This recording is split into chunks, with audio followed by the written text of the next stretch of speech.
deadly riots over the government's plan to avoid defaulting on its loans. Is that the unemployment keeps rising, and it has to keep rising just because we have an excess supply of goods, which is this is all borrowed money that our and that debt is owned by banks in other countries. MONEY right here at home. In the form of a convenient personal loan.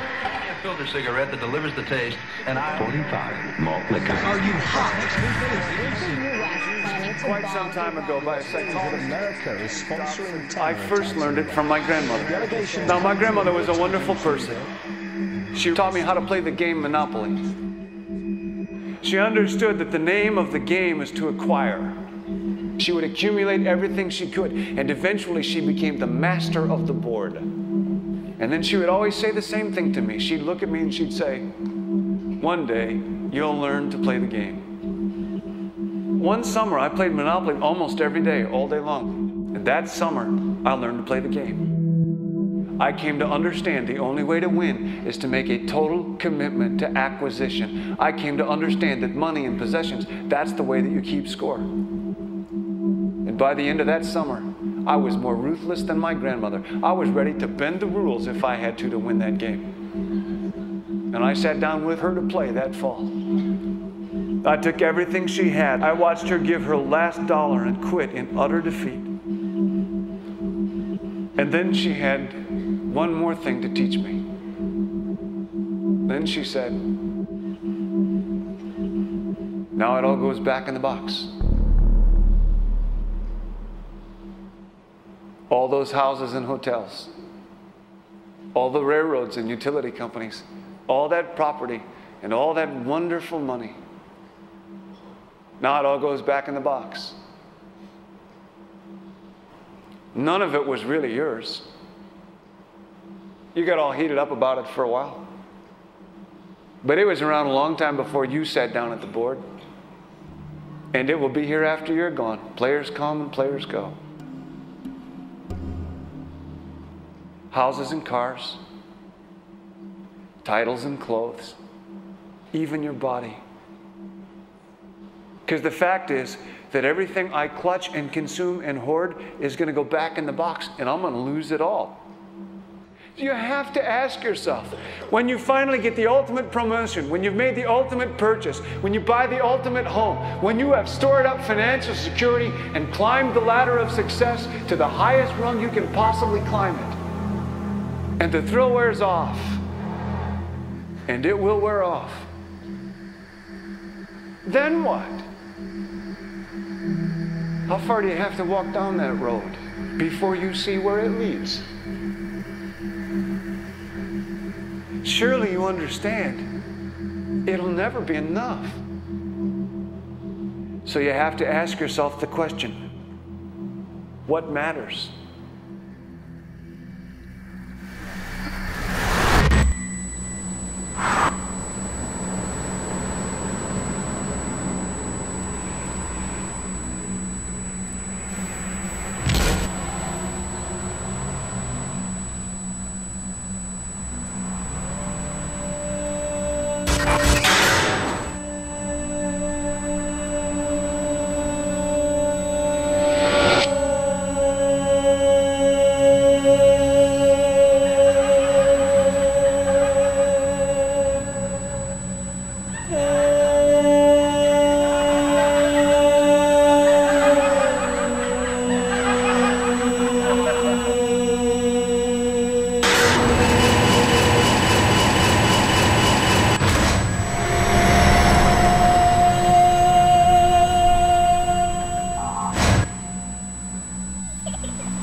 was a young man growing up in New York City, I refused to pledge allegiance to the flag. Of course, I was sent to the principal's office, and he asked me, "Why don't you want to pledge allegiance? Everybody does." I said, "Everybody once believed the earth was flat, but that doesn't make it so." I explained that America owed everything it has to other cultures and other nations, and that I would rather pledge allegiance to the earth and everyone on it. Needless to say, it wasn't long before I left school entirely, and I set up a lab in my bedroom. There I began to learn about science and nature. I realized then that the universe is governed by laws, and that the human being, along with society itself, was not exempt from these laws. Then came the crash of 1929, which began what we now call the Great Depression. I found it difficult to understand why millions were out of work, homeless, starving, while all the factories were sitting there. The resources were unchanged. It was then that I realized that the rules of the economic game were inherently invalid. Shortly after came World War II, where various nations took turns systematically destroying each other. I later calculated that all the destruction and wasted resources spent on that war could have easily provided for every human need on the planet. Since that time, I have watched humanity set the stage for its own extinction. I have watched as the precious finite resources are perpetually wasted and destroyed in the name of profit and free markets. I have watched the social values of society be reduced into a base artificiality of materialism and mindless consumption. And I have watched as the monetary powers control the political structure of supposedly free societies. I'm 94 years old now, and I'm afraid my disposition is the same as it was 75 years ago. This shit's got to go.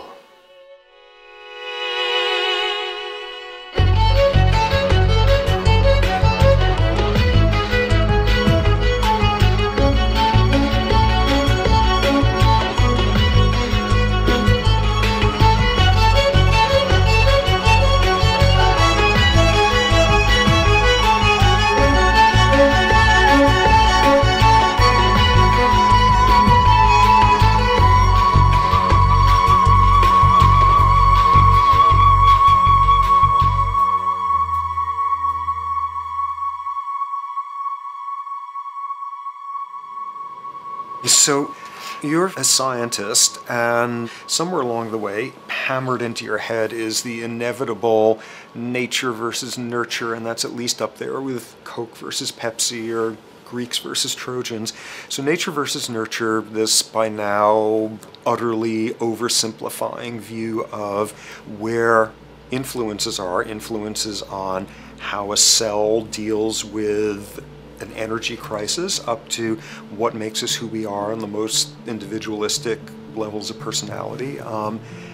And what you've got is this complete false dichotomy built around nature as deterministic. At the very bottom of all the causality of life is DNA and the code of codes and the Holy Grail, and everything is driven by it. And at the other end, a much more social science perspective, which is we are social organisms, and biology is for slime molds. Humans are free of biology, and obviously both views are nonsense. What you see instead is it is virtually impossible to understand how biology works outside the context of environment.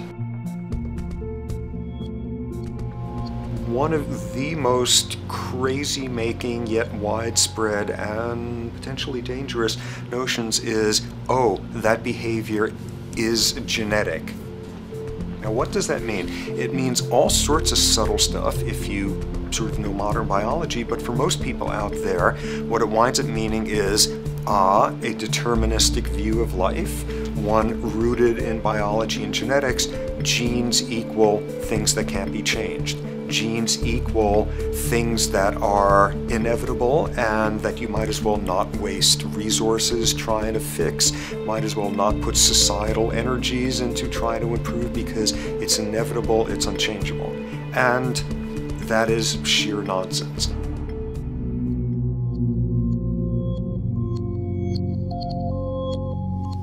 It is widely thought that conditions like ADHD are genetically programmed, conditions like schizophrenia are genetically programmed. The truth is the opposite. Nothing is genetically programmed. They're very rare diseases. I mean, a small handful, extremely sparsely represented in the population that are truly genetically determined. Most complex conditions might have a predisposition that is a genetic component, but a predisposition is not the same as a predetermination. The whole search for the source of diseases in the genome was doomed to failure before anybody even thought of it, because most diseases are not genetically predetermined. Heart disease, cancer, strokes, rheumatoid conditions, autoimmune conditions in general, mental health conditions, addictions, these are none of them genetically determined. Breast cancer, for example, out of 100 women with breast cancer, only 7 will carry the breast cancer genes. 93 do not. And out of 100 women who do have the genes, not all of them will get cancer.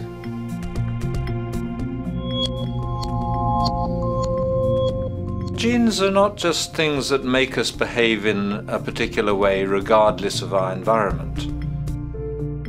Genes give us different ways of responding to our environment.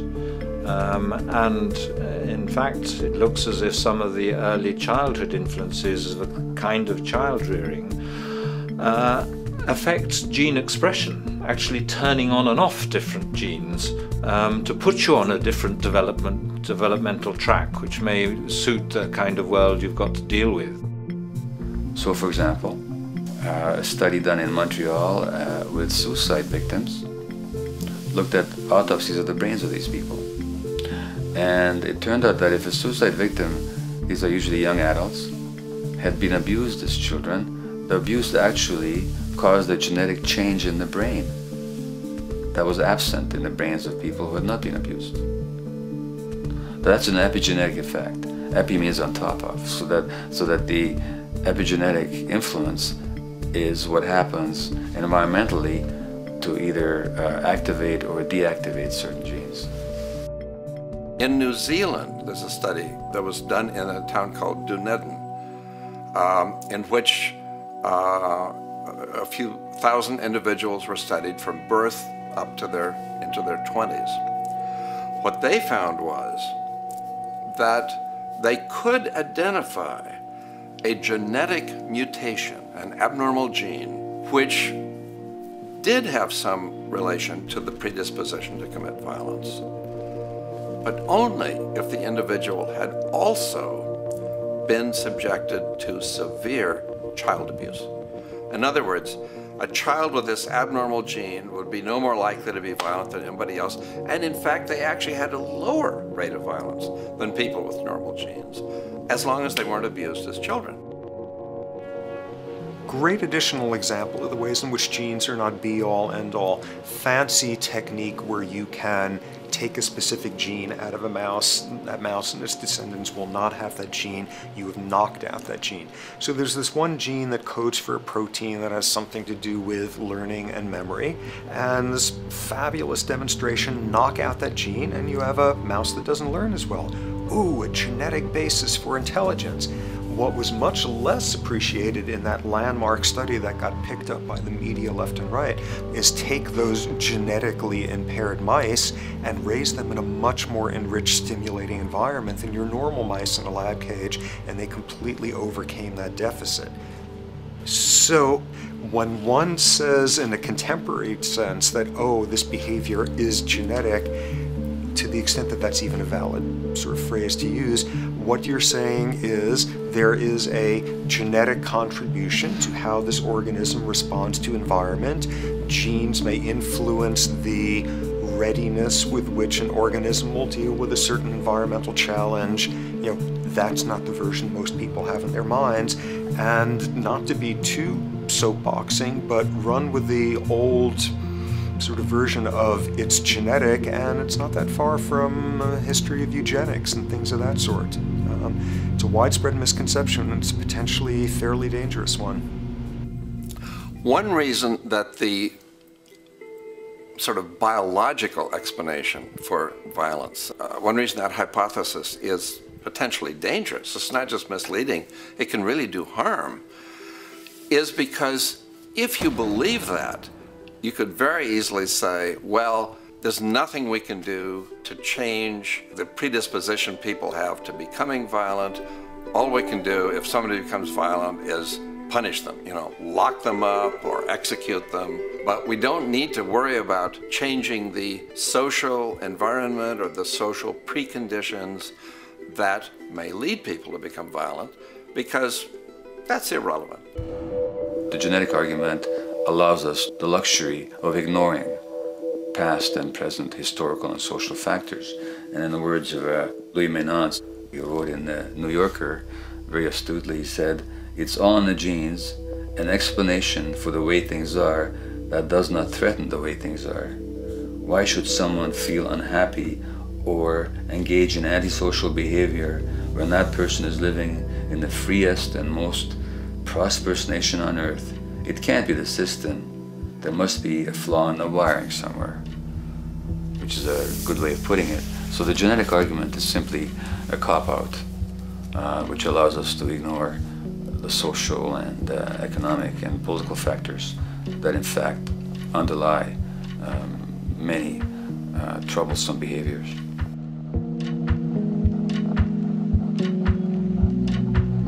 Addictions are usually considered to be a drug-related issue, but looking at it more broadly, I define addiction as any behavior that is associated with craving, with temporary relief, and with long-term negative consequences, along with an impairment of control over it, so that the person wishes to give it up or promises to do so, but can't follow through.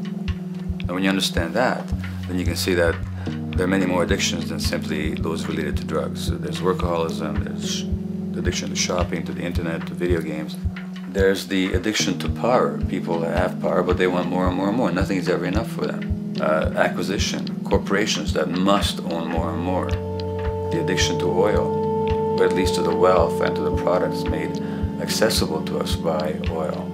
Look at the negative consequences on the environment. We're destroying the very earth that we inhabit for the sake of that addiction. Now, these addictions are far more devastating in their social consequences than the cocaine or heroin habits of my downtown East Side patients. Yet they're rewarded and considered to be respectable. The tobacco company executive that shows a higher profit will get a much bigger reward. He doesn't face any negative consequences legally or otherwise. In fact, he's a respected member of the board of several other corporations. But tobacco smoke-related diseases kill 5.5 million people around the world every year. In the United States, they kill 400,000 people a year. And these people are addicted to what? To profit. To such a degree are they addicted that they're actually in denial about the impact of their activities, which is typical for addicts, is denial. And that's a respectable one. It's respectable to be addicted to profit no matter what the cost. So what is acceptable and what is respectable is a highly arbitrary phenomenon in our society. And it seems like the greater the harm, the more respectable the addiction.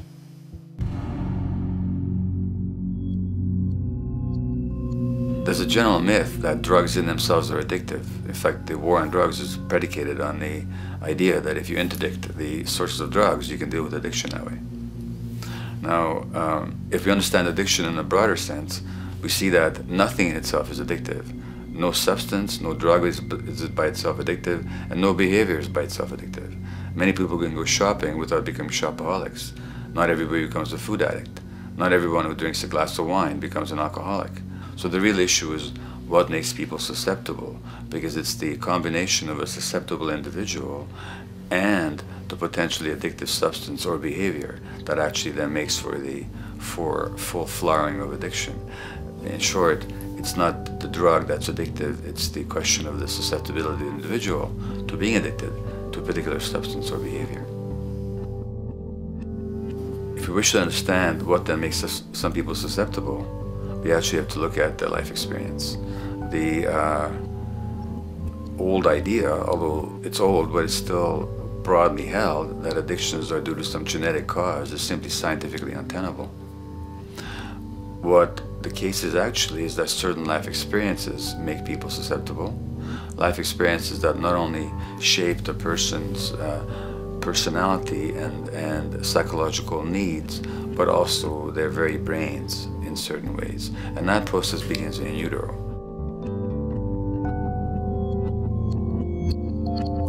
It's been shown, for example, that if you stress mothers during pregnancy, their children are more likely to have traits that predispose them to addictions.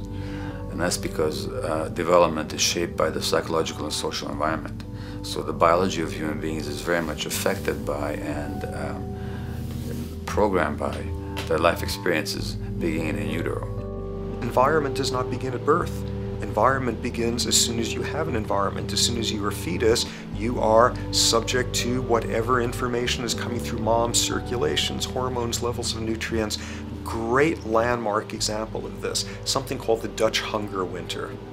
1944, Nazis occupying Holland. For a bunch of reasons, they decide to take all the food and divert it to Germany. For 3 months, everybody there is starving. Tens of thousands of people starve to death.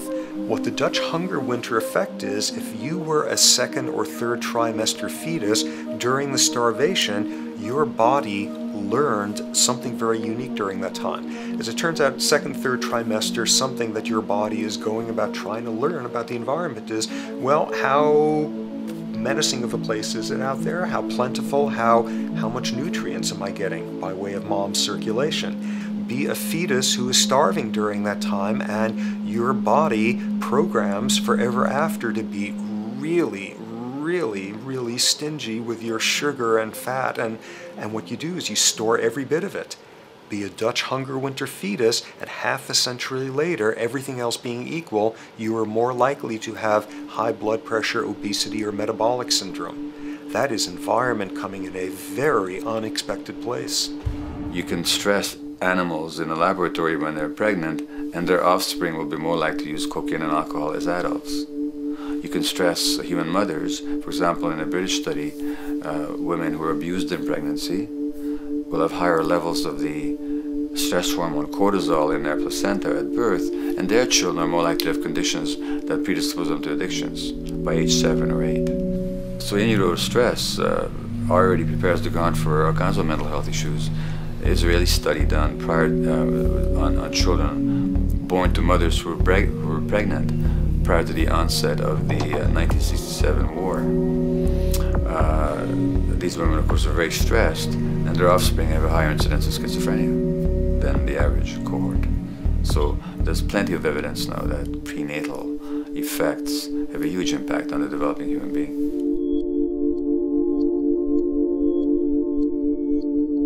The point about human development, and specifically human brain development, is that it occurs mostly under the impact of the environment and mostly after birth. Now, if you compare us to a horse, which can run on the first day of life, we see that we are very undeveloped. We can't muster that much neurological coordination, balance, muscle strength, visual acuity until a year and a half, 2 years. And that's because the brain development that in the horse happens in the safety of the womb, in a human being has to happen after birth. And that has to do with simple evolutionary logic. As the head gets larger, which is what makes us into human beings, the burgeoning of the forebrain is what creates the human species, actually. At the same time, we walk on 2 legs, so our pelvis narrows to accommodate that. So now we have a narrower pelvis, a larger head. Bingo, we have to be born prematurely. And that means that the brain development that in other animals occurs in utero, in us, occurs after birth. And much of that under the impact of the environment. And the concept of neural Darwinism simply means that the circuits that get the appropriate input from the environment will develop optimally, and the ones that don't will either not develop optimally or perhaps not at all. If you take a child with perfectly good eyes at birth, and You put him in a dark room for 5 years, he'll be blind thereafter for the rest of his life, because the circuits of vision require light waves for their development. And without that, even the rudimentary circuits present and active at birth will atrophy and die, and new ones will not develop. There's a significant way in which early experiences shape adult behavior, and even and especially early experiences for which there's no recall memory. It turns out that there are two kinds of memory. There is explicit memory, which is recall. This is when you can call back facts, details, episodes, circumstances. But the structure in the brain, which is called the hippocampus, which encodes recall memory, it doesn't even begin to develop fully until 1.5 years, and it's not fully developed until much later, which is why hardly anybody has any recall memory prior to 18 months. But there's another kind of memory, which is called implicit memory, which is in fact an emotional memory, where the emotional impact and the interpretation that the child makes of those emotional experiences is ingrained in the brain in the form of nerve circuits ready to fire without specific recall. So to give you a clear example, people who are adopted have a lifelong sense of rejection very often. They can't recall the adoption, they can't recall the separation from birth mother, because there's nothing there to recall with. But the emotional memory of separation and rejection is deeply embedded in their brains. Hence, they're much more likely to experience a sense of rejection and a great emotional upset when they perceive themselves as being rejected than other people. That's not unique to people who are adopted, but it's particularly strong in them because of this function of implicit memory. People who are addicted, given that they, according to all the research literature, certainly in my experience, the hardcore addicts virtually were all significantly abused as children or suffered severe emotional loss. Their emotional or implicit memories are those of a world that's not safe and not helpful, caregivers who are not to be trusted, and relationships that are not safe enough to open up to vulnerably. And hence their responses tend to be to keep themselves separate from really intimate relationships, not to trust caregivers, doctors and other people who are trying to help them, and generally see the world as an unsafe place. And that's strictly a function of implicit memory, which sometimes has to do with incidents they don't even recall.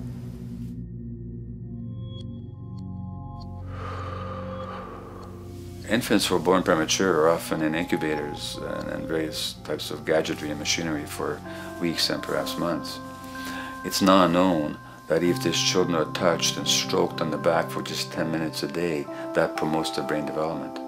So human touch is essential for development. And in fact, infants who are never picked up will actually die. That's how much of a fundamental need being held is to human beings.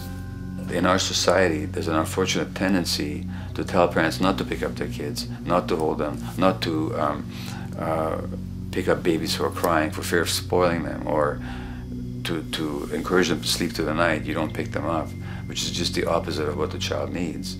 And these children might go back to sleep because they give up and their brains just shut down as a way of defending against the vulnerability of being abandoned really by their parents. But their implicit memories will be that of a world that doesn't give a damn. A lot of these differences are structured very early in life. In a way, if you like, the parental experience of adversity, how tough life is or how easy it is passed on to children, whether through maternal depression or parents being bad-tempered with their kids because they've had a hard day or just being too tired at the end of the day. And these have very powerful effects, programming children's development, which we know a lot about now. But that's early sensitivity isn't just an evolutionary mistake. It exists again in many different species. Even seedlings, there's an early adaptive process to the kind of environment they're growing up in. But for humans, the adaptation is to the quality of social relations. And so early life, how nurturing or how much conflict, how much attention you get, is a taster of the kind of world you may be growing up in. Are you growing up in a world where you have to fight for what you can get, watch your back, fend for yourself, learn not to trust others?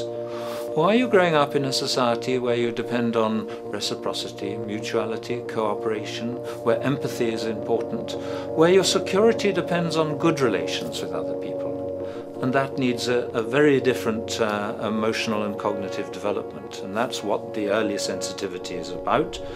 And parenting is almost, quite unconsciously, a system for passing on that experience to children of the kind of world they're in.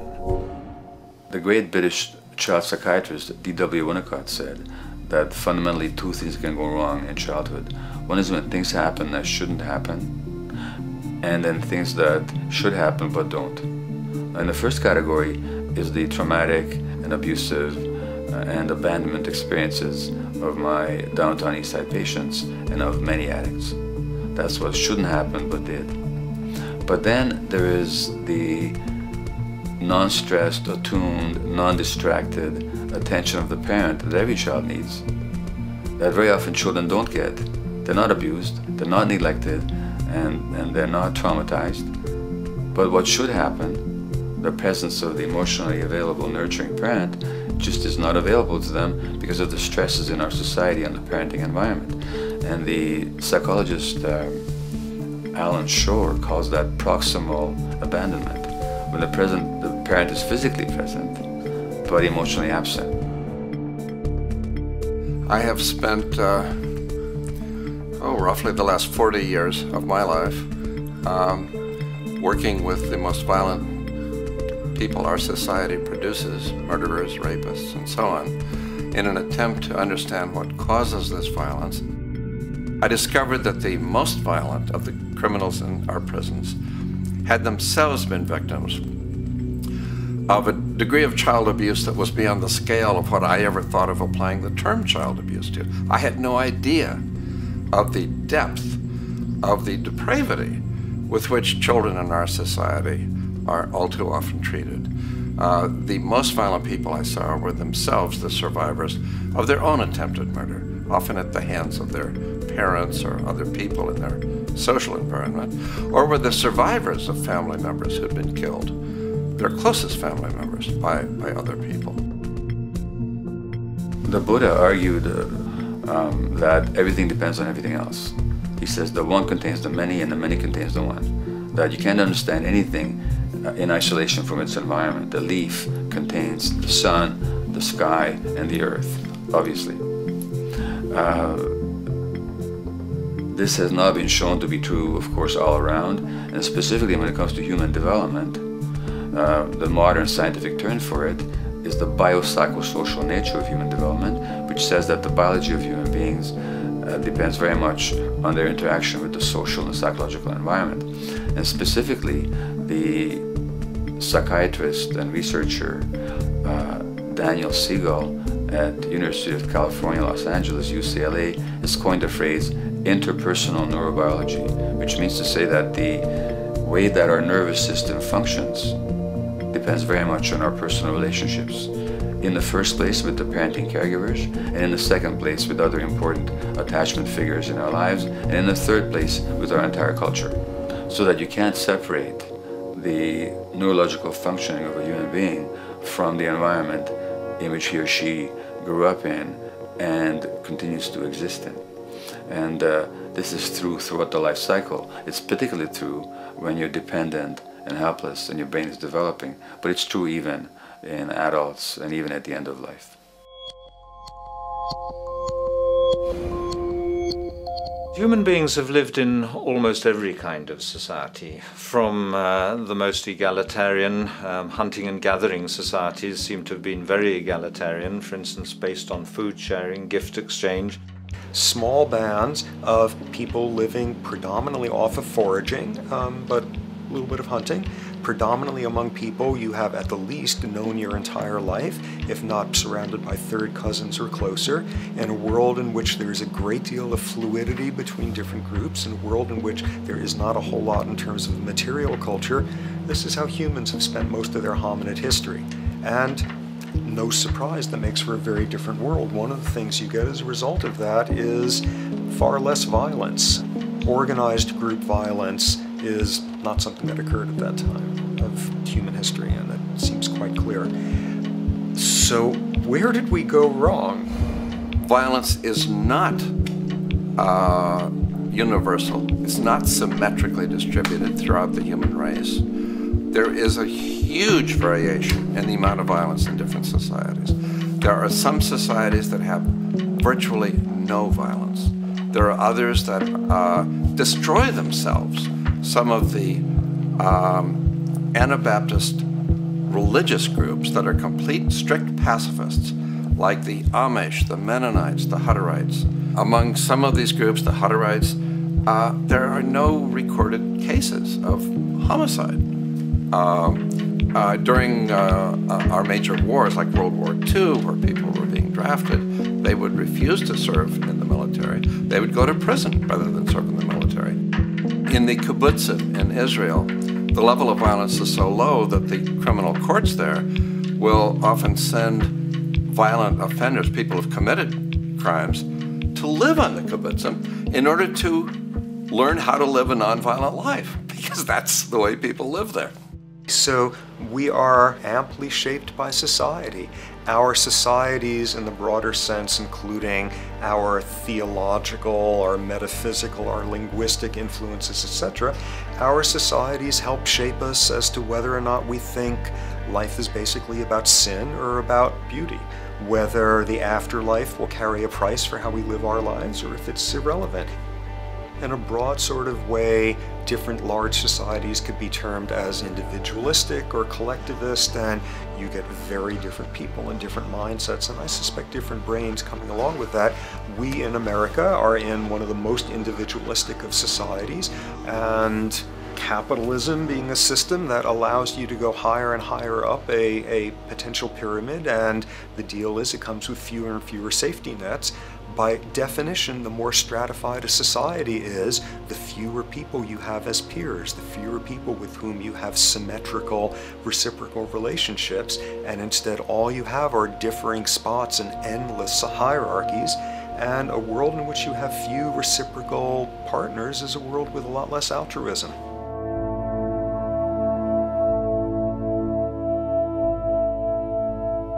Alright, so this brings us to a total impossible juncture, which is to try to make sense in perspective of science as to what the nature is of human nature.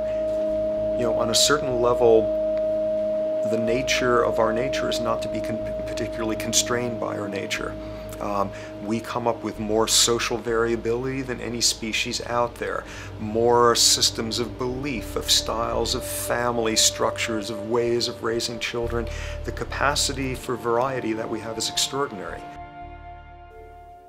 In a society which is predicated on competition and really very often the ruthless exploitation of one human being by another, the profiteering of other people's problems, and very often the creation of problems for the purpose of profiteering, the ruling ideology will very often justify that behavior by appeals to some fundamental and unalterable human nature. So the myth in our society is that people are competitive by nature, and that they're individualistic, and that they're selfish.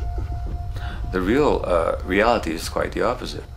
We have certain human needs. The only way that you can talk about human nature concretely is by recognizing that there's certain human needs. We have a human need for companionship and for close contact, to be loved, to be attached to be accepted, to be seen, to be received for who we are. If those needs are met, we develop into people who are compassionate and cooperative and who have empathy for other people. So the opposite that we often see in our society is in fact the distortion of human nature, precisely because so few people have their needs met. So yes, you can talk about a human nature, but only in the sense of basic human needs that are instinctively evoked, or I should say certain human needs that lead to certain traits if they are met, and a different set of traits if they're denied. So, when we recognize the fact that the human organism, which has a great deal of adaptive flexibility, allowing us to survive in many different conditions, is also rigidly programmed for certain environmental requirements or human needs, a social imperative begins to emerge. Just as our bodies require physical nutrients, the human brain demands positive forms of environmental stimulus at all stages of development, while also needing to be protected from other negative forms of stimulus. And if things that should happen do not, or if things that shouldn't happen do, it is now apparent that the door can be opened for not only a cascade of mental and physical diseases, but many detrimental human behaviors as well. So as we turn our perspective now outward and take account for the state of affairs today, we must ask the question, is the condition we have created in the modern world actually supporting our health? Is the bedrock of our socioeconomic system acting as a positive force for human and social development and progress? Or is the foundational gravitation of our society actually going against the core evolutionary requirements needed to create and maintain our personal and social well-being?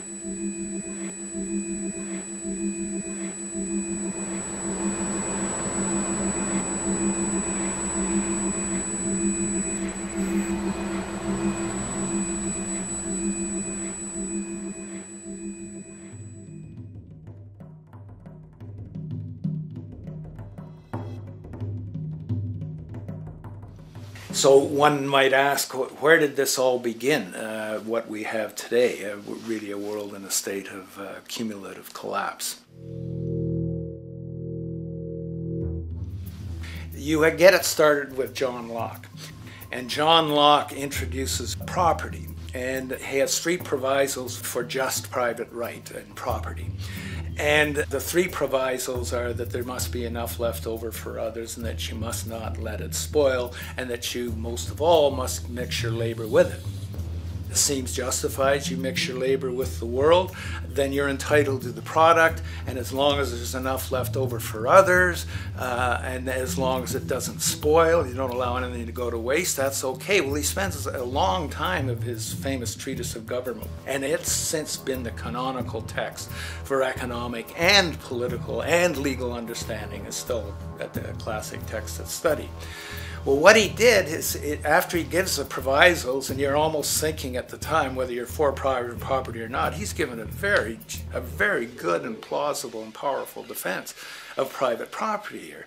Well, he drops them. He drops them like that, right in one sentence. He says, well, once the introduction of money came in by men's tacit consent, then it became, and he doesn't say all the provisos are canceled, erased, but that's what happens. So now we have not product and your property earned by your own labor. Oh no, money buys labor now. There's no longer consideration of whether there's enough left over for others. There's no longer consideration of whether it spoils, because he says, well, money's like silver and gold can't spoil, therefore monies can't be responsible for waste, which is ridiculous. We're not talking about money and silver, we're talking about what its effects are. It's one non sequitur after another. Just the most startling logical legerdemain that he gets away with here. But it fits the interests of capital owners. Then Adam Smith comes along, and what he adds is the religion to this. Locke started with God made it all this way. This is God's right. And now we get also with Smith coming along and says it's not only God's, I mean, he's not saying this, but this is what's happening philosophically in principle. He's saying it's not only a question of private property, that's all now presupposed, is given. And that there's money investors that buy labor, given. That there's no limit to how much they can buy of other men's labor, how much they can accumulate, how much inequality, that's all given now. And so he comes along, and what his big idea is, and again, it's just introduced in parentheses, en passant.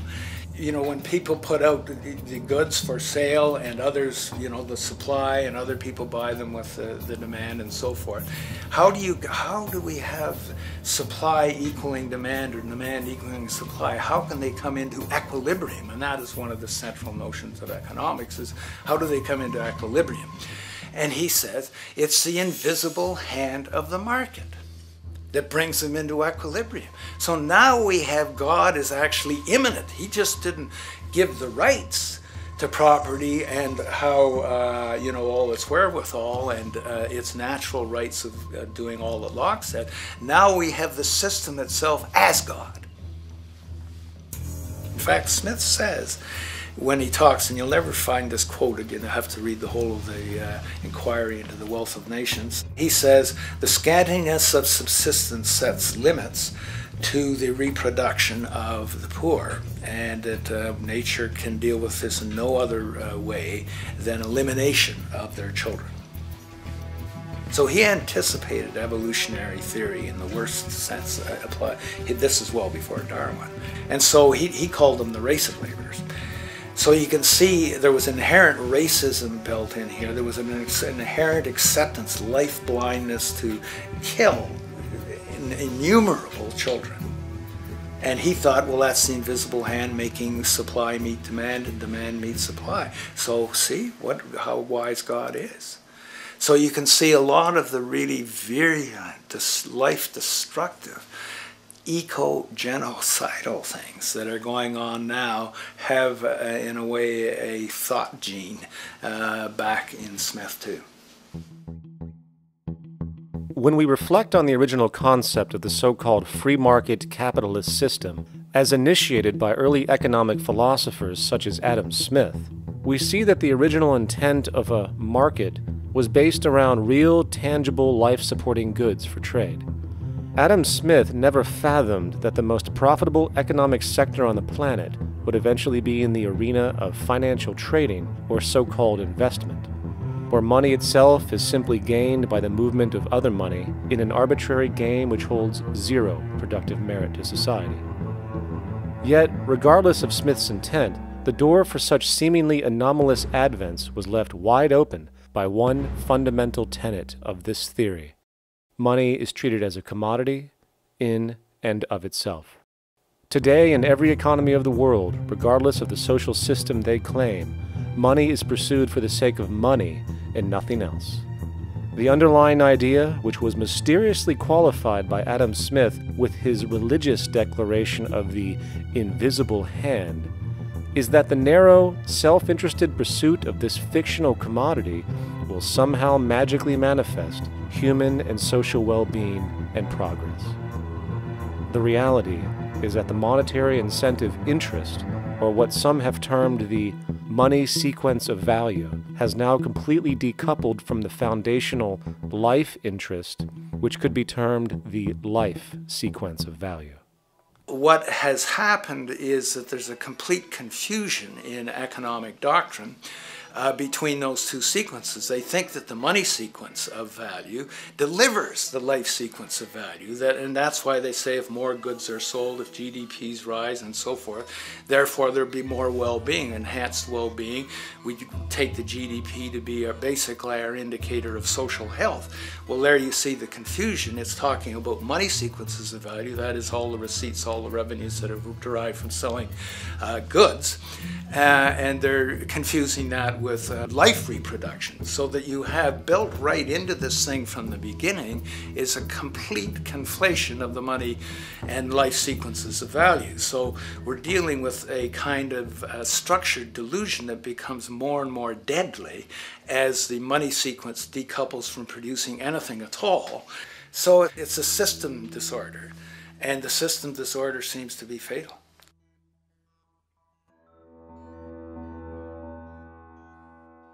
In society today, you seldom hear anyone speak of the progress of their country or society in terms of their physical well-being, state of happiness, trust, or social stability. Rather, the measures are presented to us through economic abstractions. We have the gross domestic product, the consumer price index, the value of the stock market, rates of inflation, and so on. But does this tell us anything of real value as to the quality of people's lives? No, all these measures have to do with the money sequence itself and nothing more. For example, the gross domestic product of a country is a measure of the value of goods and services sold. This measure is claimed to correlate to the standard of living of a country's people.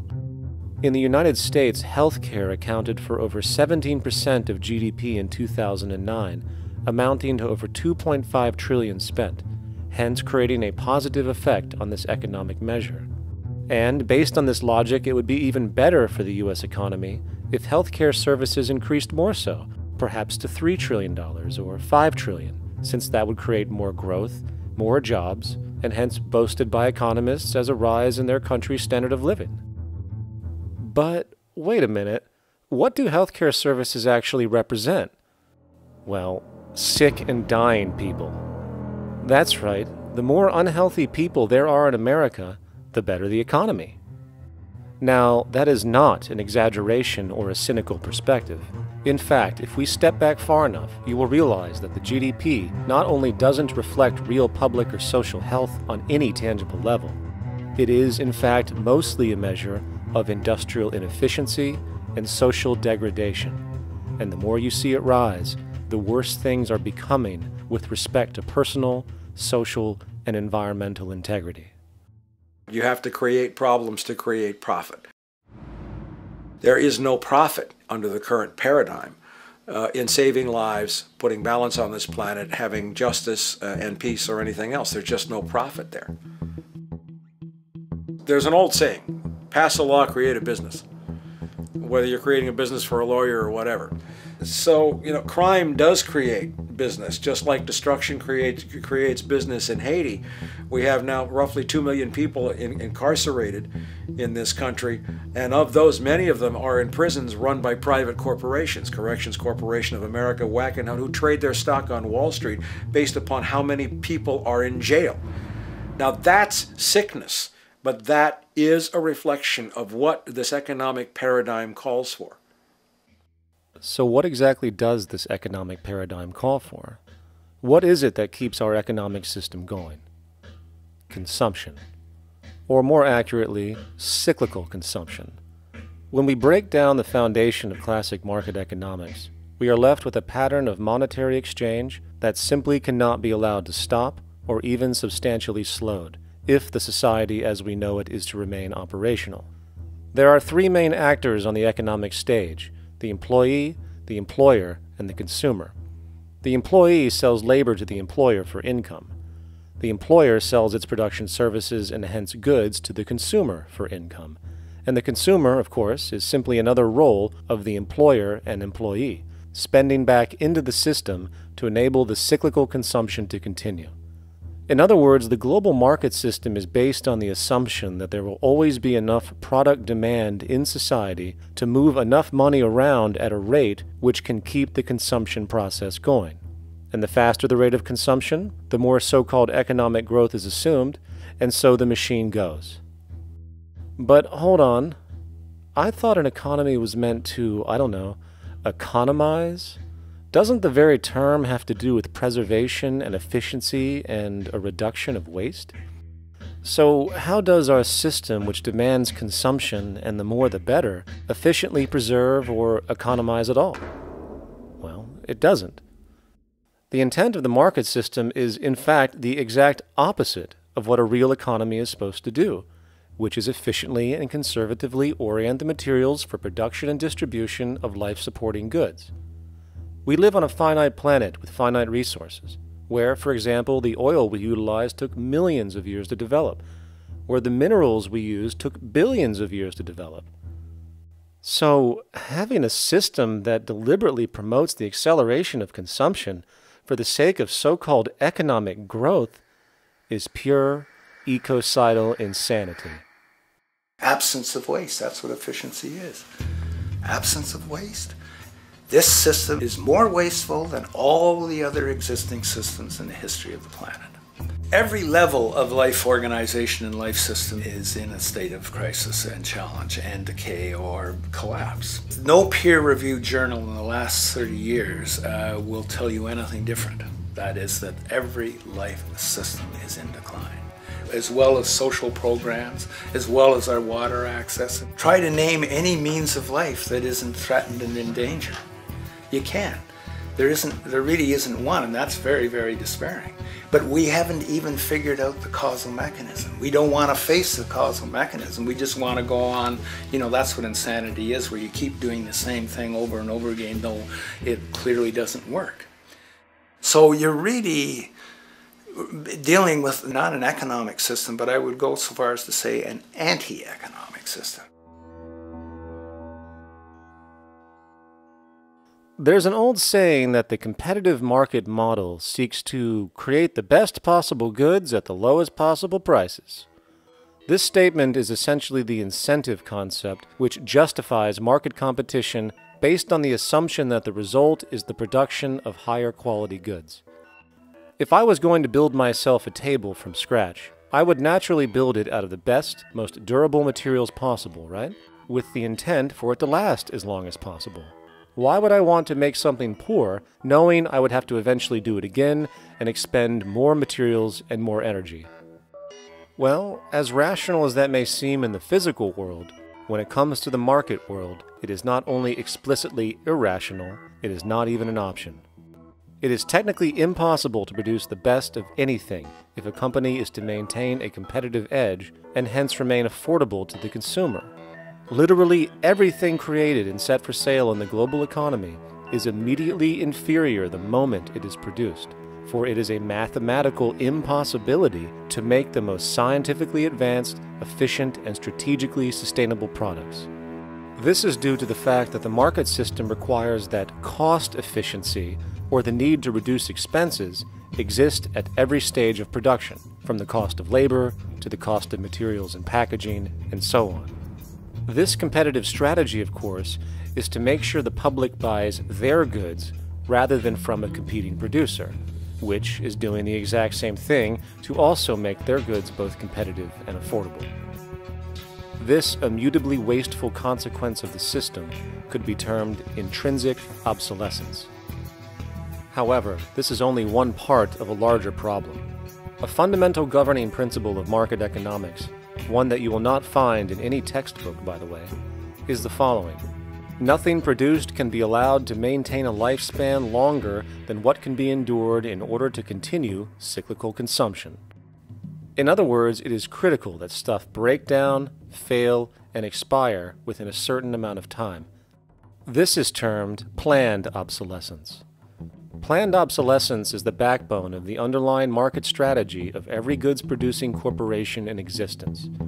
While very few, of course, would admit to such a strategy outright, what they do is mask it within the intrinsic obsolescence phenomenon just discussed, while often ignoring or even suppressing new advents in technology which might create a more sustainable, durable good. So, if it wasn't wasteful enough that the system inherently cannot allow the most durable and efficient goods to be produced, planned obsolescence deliberately recognizes that the longer any good is in operation, the worse it is for sustaining cyclical consumption and hence the market system itself. In other words, product sustainability is actually inverse to economic growth, and hence there is a direct, reinforced incentive to make sure lifespans are short of any given good produced. And in fact, the system cannot operate any other way. One glance at the sea of landfills now spreading across the world show the obsolescence reality. There are now billions of cheaply made cell phones, computers, and other technology, each full of precious, difficult-to-mine materials such as gold, coltan, copper, now rotting in vast piles, usually due to the mere malfunction or obsolescence of small parts, which, in a conservative society, could likely be fixed or updated, and the life of the good extended. Unfortunately, as efficient as that may seem in our physical reality, living on a finite planet with finite resources, it is explicitly inefficient with respect to the market. To put it into a phrase, efficiency, sustainability, and preservation are the enemies of our economic system. Likewise, just as physical goods need to be constantly produced and reproduced, regardless of their environmental impact, the service industry operates with an equal rationale. The fact is, there is no monetary benefit to resolving any problems which are currently being serviced. At the end of the day, the last thing the medical establishment really wants is the curing of diseases such as cancer, which would eliminate countless jobs and trillions in revenue. And since we're on the subject, crime and terrorism in this system are good. Well, at least economically, for it is employing police, generating high-value commodities for security, not to mention the value of prisons that are privately owned for profit. And how about war? The war industry in America is a huge driver of GDP, one of the most profitable industries, producing weapons of death and destruction. The favorite game of this industry is to blow things up and then go and rebuild them for profit. We saw this with the windfall billion-dollar contracts made from the Iraq War. The bottom line is that socially negative attributes of society have become positively rewarded ventures for industry, and any interest in problem resolution or environmental sustainability and conservation is intrinsically counter to economic sustainability. And this is why, every time you see the GDP rise in any country, you are witnessing an increase in necessity, whether real or contrived. And by definition, a necessity is rooted in inefficiency. Hence, increased necessity means increased inefficiency. The American dream is based on rampant consumerism. It is based upon the fact that mainstream media, and especially commercial advertising, all corporations who need this infinite growth, have convinced us or brainwashed most people in America, and hence the world, that we have to have X number of material possessions and the possibility of gaining infinitely more material possessions in order to be happy. That's just not true. So why do people continue to buy in this way, which is ultimately eco-genocidal in its systemic effects cumulatively? And it just is classical operant conditioning. You simply put inputs of conditioning into the organism, and you have outputs of desired behaviors or goals or objectives. And it has all the resources of technology. And they boast about how they get into the minds of infants. What they hear is already making them conditioned to the brand. Then you see, well, that's how people have been such fools. In a way, they've been taught to be fools. It's a value system disorder. You know, if there is any testament to the plasticity of the human mind, if there is any proof to how malleable human thought is and how easily conditioned and guided people can become based on the nature of their environmental stimulus and what it reinforces, the world of commercial advertising is the proof. You have to stand in awe at the level of brainwashing where these programmed robots known as consumers wander the landscape only to walk into a store and spend, say, $4,000 on a handbag that likely costs $10 to make in a sweatshop overseas, only for the brand status it supposedly represents in the culture. Or perhaps the ancient communal traditions which increase trust and cohesiveness in society, which have now been hijacked by acquisitive, materialistic values, where now annually we exchange useless crap a few times a year. And we might wonder why so many today have a compulsion to shopping and acquisition, when it is clear that they have been conditioned from childhood to expect material goods as a sign of their status with friends and family. The fact is, the foundation of any society are the values that support its operation, and our society, as it exists, can only operate if our values support the conspicuous consumption it requires to continue the market system. 75 years ago, consumption in America and much of the First World was half of what we see today per person. Today's new consumer culture has been manufactured and imposed due to the very real need for higher and higher levels of consumption. And this is why most corporations now spend more money on advertising than the actual process of product creation itself. They work diligently to create a false need for you to fill, and it happens to work. You know, economists are in fact not economists at all. They're propagandists of money value, and you'll find that all their models basically get down to token exchanges that are to the profit of one side or both sides or whatever, but they're completely disconnected from the actually existing world of reproduction. In Ohio, an old man failed to pay his electric bill. You may be familiar with the case. And the electric company turned off the electricity and he died. The reason they turned it off was because it wouldn't have been profitable for them to keep it on because he didn't pay his bill. Do you believe that was right? The responsibility really lies not on the electric company for turning it off, but on those of this man's neighbors and friends and associates who are not charitable enough to enable him as an individual to meet the electric bill. Did I hear that right?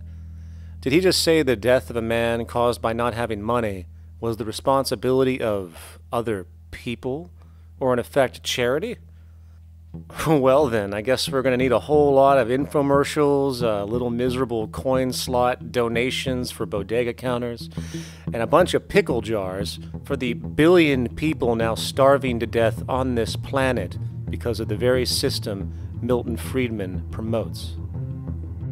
Whether you are dealing with the philosophies of Milton Friedman, F.A. Hayek, John Maynard Keynes, Ludwig von Mises, or any other major market economist, the basis of rationale rarely leaves the money sequence. It is like a religion. Consumption analysis, stabilization policies, deficit spending, aggregate demand. It exists as a never-ending, self-referring, self-rationalizing circle of discourse where universal human need, natural resources, or any form of physical life-supporting efficiency is ruled out by default and replaced by the singular notion that humans seeking advantage over each other for money alone, motivated by their own narrow self-interest, will magically create a sustainable, healthy, balanced society. There is no life coordinate in this whole theory, this whole doctrine. What are they doing? What are they doing? What they're doing is tracking money sequences. That's all it is tracking money sequences, presupposing everything that matters. One, that there's no life coordinates. Wow, no life coordinates. Two, that all the agents are self-maximizing preference seekers. That is, they think of nothing other than themselves and what they can get most for themselves. That's the notion, that's the ruling notion of rationality. Self-maximizing choice.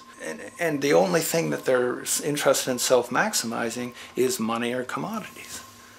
Well, where does social relations come in? It doesn't, except in the exchange to self-maximize. Where do our natural resources come in? They don't, except to exploit. Where does the family come in as being able to survive? It doesn't. They have to have money in order to purchase any good.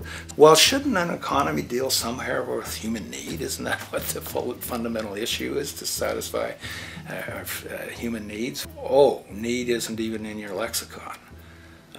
You dissolve it into wants. And what is a want? That means money demand that wants to buy. Well, if it's money demand that wants to buy, it's got nothing to do with need, because it may be the person has no money demand and desperately needs, say, water supply. Or it may be money demand wants a gold toilet seat. Well, where does it all go? To the gold toilet seat. And you call this economics? Like, it's really, when one thinks of it, it's got to be the most bizarre delusion in the history of human thought. Now, so far we have focused on the market system, but this system is actually only one half of the global economic paradigm. The other half is the monetary system.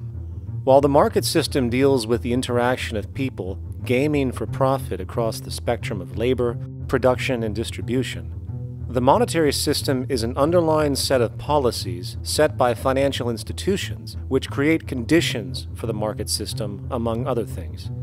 It includes terms we often hear, such as interest rates, loans, debt, the money supply, inflation, etc. And while you might want to pull your hair out listening to the gibberish coming from the monetary economists, modest preemptive actions can obviate the need of more drastic actions at a later date. The nature and effect of this system is actually quite simple. Our economy has, or the global economy, has three basic things that govern it. One is fractional reserve banking, banks printing money out of nothing. It's also based upon compound interest. When you borrow money, you have to pay back more than you borrowed, which means that you, in effect, create money out of thin air, again, which has to be serviced by creating still more money.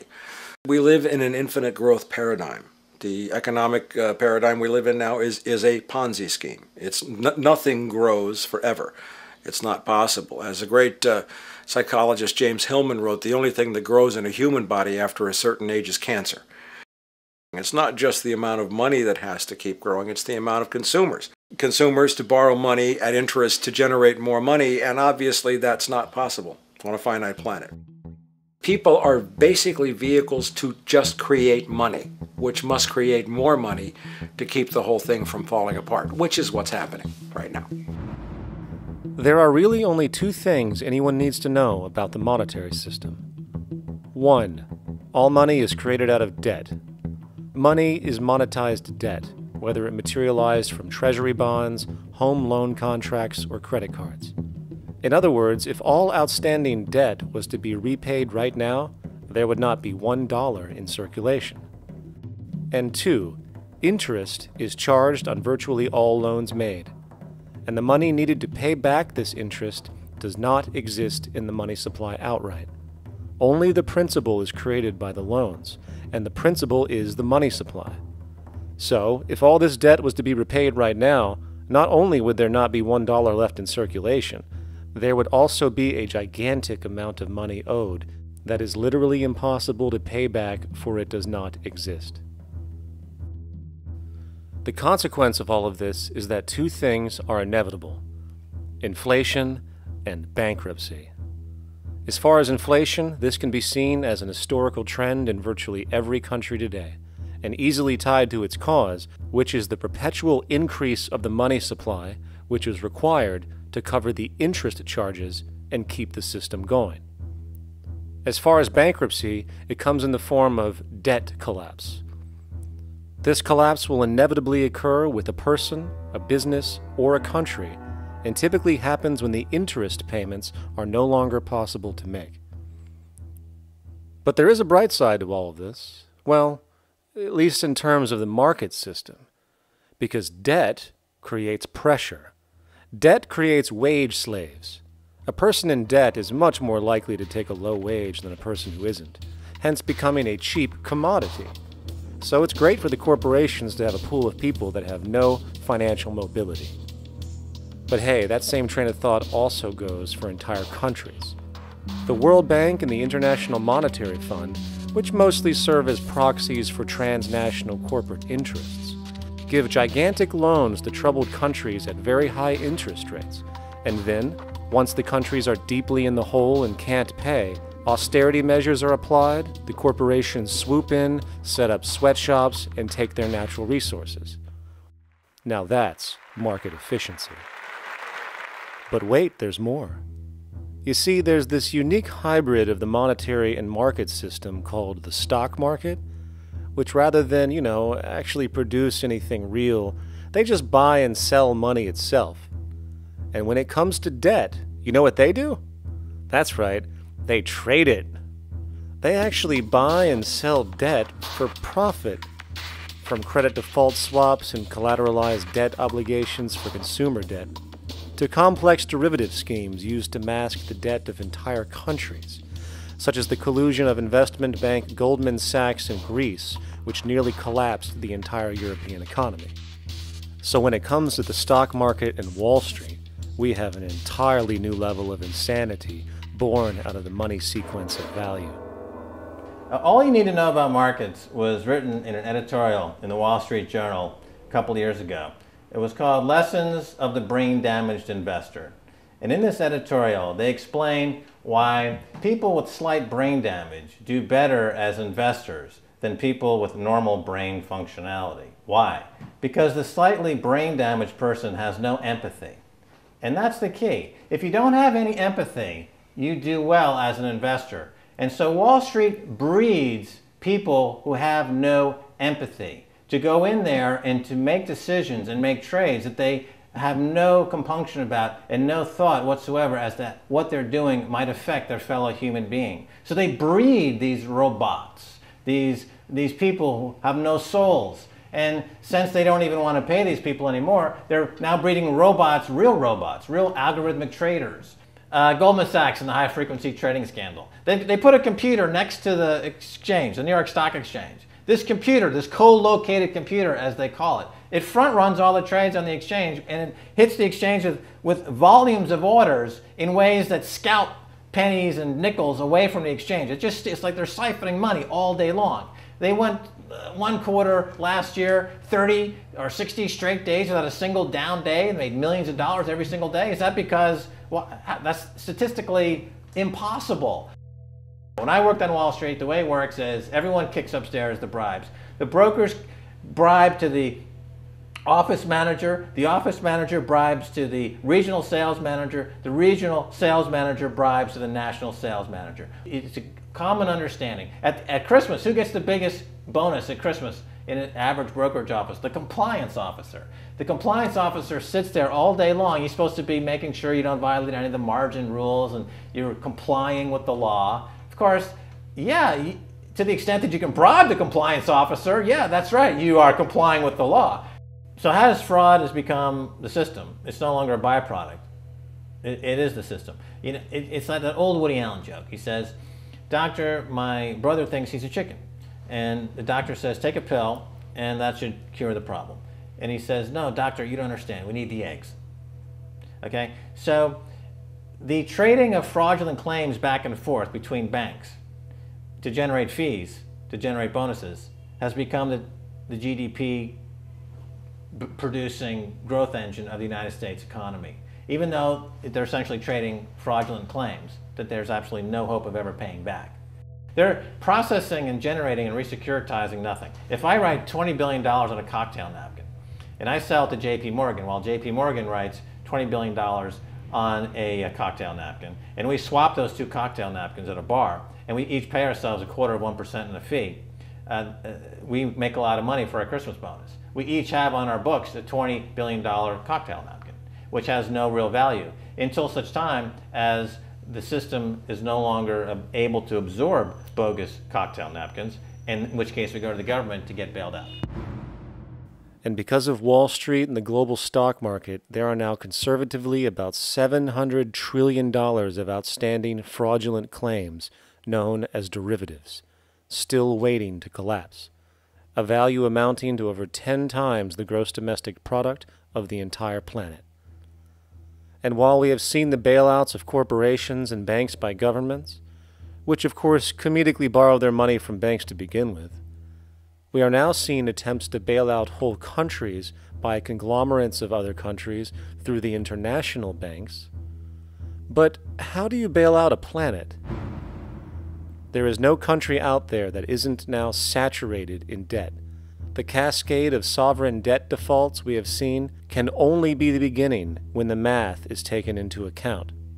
It has been estimated in the United States alone that income tax would need to be raised to 65% per person just to cover the interest in the near future. Economists are now foreshadowing that within a few decades, 60% of the countries on the planet will be bankrupt. But hold on, let me get this straight. The world is going bankrupt, whatever the hell that means, because of this idea called debt, which doesn't even exist in the physical reality. It's only part of a game that we've invented. And yet the well-being of billions of people is now being compromised. Extreme layoffs, tent cities, accelerating poverty, austerity measures imposed, schools shutting down, child hunger, and other levels of familial deprivation, all because of this elaborate fiction. What are we, fucking stupid? Hey, Mars, my man. Help a brother out, huh? Grow up, kid.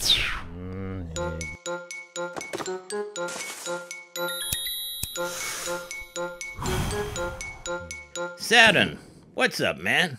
You remember that smoking nebula I hooked you up with a while back? Listen, Earth, we're getting really tired of you. You've been given everything, and yet you waste it all. You got plenty of resources, and you know it. Why don't you grow up and learn some responsibility, for Christ's sake? You're making your mother miserable.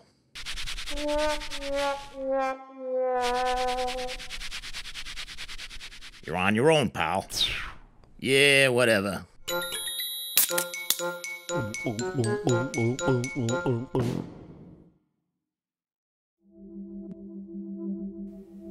Now, all of this considered, from the waste machine known as the market system to the debt machine known as the monetary system, hence creating the monetary market paradigm which defines the global economy today, there is one consequence that runs through the entire machine: inequality. Whether it is the market system which creates a natural gravitation towards monopoly and power consolidation, while also generating pockets of wealthy industries that tower over others regardless of utility, such as the fact that top hedge fund managers on Wall Street now take home over $300 million a year for contributing literally nothing, while a scientist looking for a cure for a disease trying to help humanity might make $60,000 a year if they're lucky. Or whether it is the monetary system, which has class division built right into its structure. For example, if I have $1 million to spare and I put it into a CD at 4% interest, I will make $40,000 a year. No social contribution, no nothing. However, if I'm a lower class person and have to take loans to buy my car or home, I am paying in interest, which, in abstraction, is going to pay that millionaire with the 4% CD. This stealing from the poor to pay the rich is a foundational, built-in aspect of the monetary system, and it could be labeled structural classism. Of course, historically, social stratification has always been deemed unfair, but obviously accepted overall as now 1% of the population owns 40% of the planet's wealth. But, material fairness aside, there is something else going on underneath the surface of inequality, causing an incredible deterioration in public health as a whole. Well, I think people are often puzzled by the contrast between the material success of our societies, unprecedented levels of wealth, and the many social failings. I mean, you know, if you look at the rates of drug abuse or violence or self-harm amongst kids or mental illness, there's clearly something going deeply wrong with our societies. What the data that I've been describing does is simply shows that intuition that people have had for hundreds of years, that inequality is divisive and socially corrosive, that intuition is truer than I think we ever imagined. There are very powerful psychological and social effects of inequality, more to do, I suppose, with feelings of superiority and inferiority, that kind of division, and maybe going with the sort of respect, disrespect, people feeling looked down on at the bottom, which, by the way, is why violence is more common in more unequal societies. It's the trigger to violence is so often people feeling looked down on and disrespected. If there is one principle I can emphasize that is the most important principle underlying the prevention of violence, it would be equality. The single most significant factor that affects the rate of violence is the degree of equality versus the degree of inequality in that society. So what one's looking at is a sort of general social dysfunction. It's not just one or two things that go wrong as inequality increases. It seems to be everything, whether we're talking about crime or health or mental illness or whatever. One of the really disturbing findings out in public health there is never ever make the mistake of being poor or being born poor. Your health pays for it in endless sorts of ways, something known as the health socioeconomic gradient. As you move down from the highest strata in society in terms of socioeconomic status, every step down, health gets worse for umpteen different diseases. life expectancy gets worse, infant mortality rate, everything you could look at. So a huge issue has been, why is it that this gradient exists? Totally simple, obvious answer, which is if you are chronically sick, you're not going to be very productive, so health causes drive socioeconomic differences. Not that in the slightest. On the very simple level that you could look at socioeconomic status of a 10-year-old, and that's going to predict something about their health decades later. So that's the direction of causality. Next one, what's it about? Oh, it's perfectly obvious. Poor people can't afford to go to the doctor. It's healthcare access. It's got nothing to do with that, because you see these same gradients in countries with universal healthcare, socialized medicine. Okay, next simple explanation. Oh, on the average, the poorer you are, the more likely you are to smoke, to drink, to all sorts of lifestyle risk factor stuff. Yeah, those contribute, but careful studies have shown that explains maybe about 1/3 of the variability. So what's left? And what's left is having a ton to do with the stress of poverty.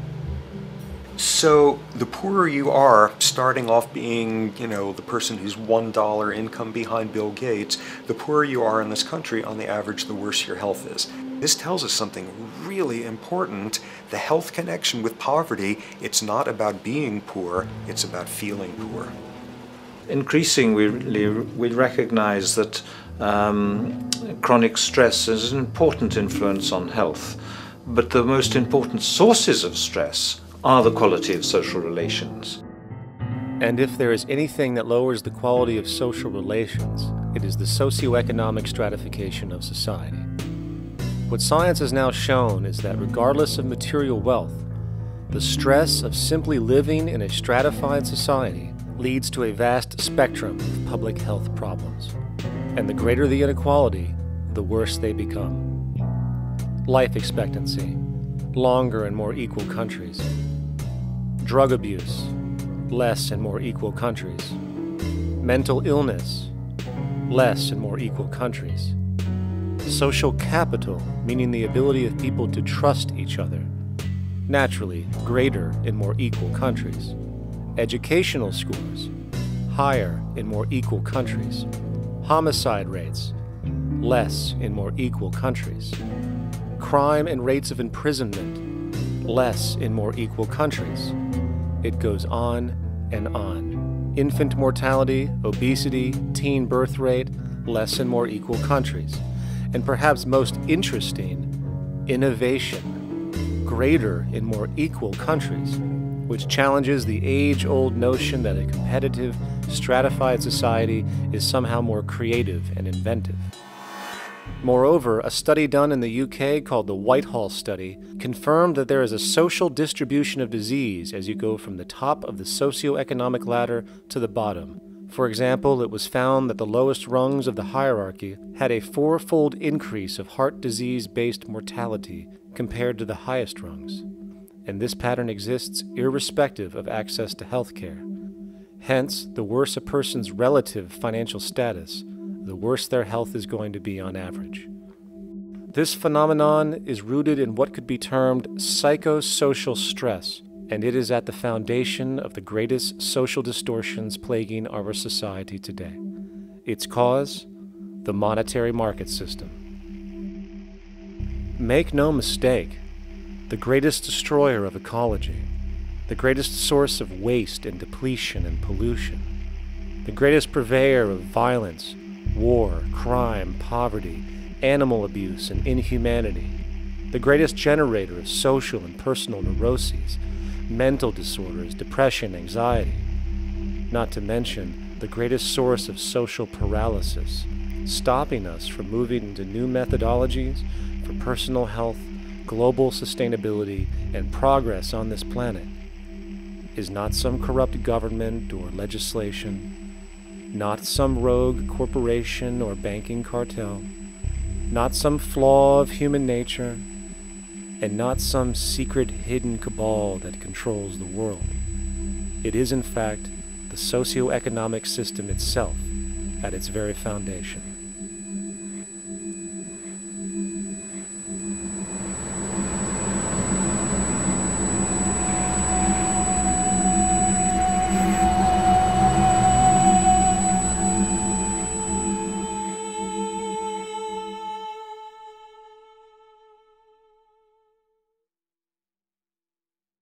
Let's imagine for a moment we had the option to redesign human civilization from the ground up. What if, hypothetically speaking, we discovered an exact replica of the planet Earth, and the only difference between this new planet and our current one is that human evolution had not occurred. It was an open palette. No countries, no cities, no pollution, no Republicans, just a pristine, open environment. So, what would we do? Well, first we need a goal, right? And it's safe to say that goal would be to survive. And not to just survive, but to do so in an optimized, healthy, prosperous way. Most people indeed desire to live, and they would prefer to do so without suffering.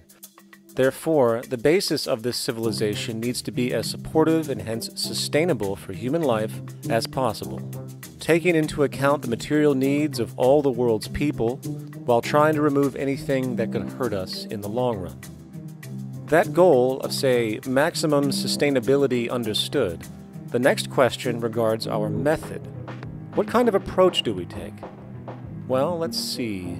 Last I checked, politics was the method of social operation on Earth. So what do the doctrines of the Republicans, liberals, conservatives, or socialists have to say about societal design? Not a damn thing. Okay, then what about religion? Surely the great creator had to have left some blueprint somewhere.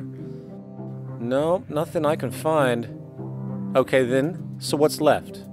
It appears something called science. Science is unique in that its methods demand not only that the ideas proposed be tested and replicated, but everything science comes up with is also inherently falsifiable.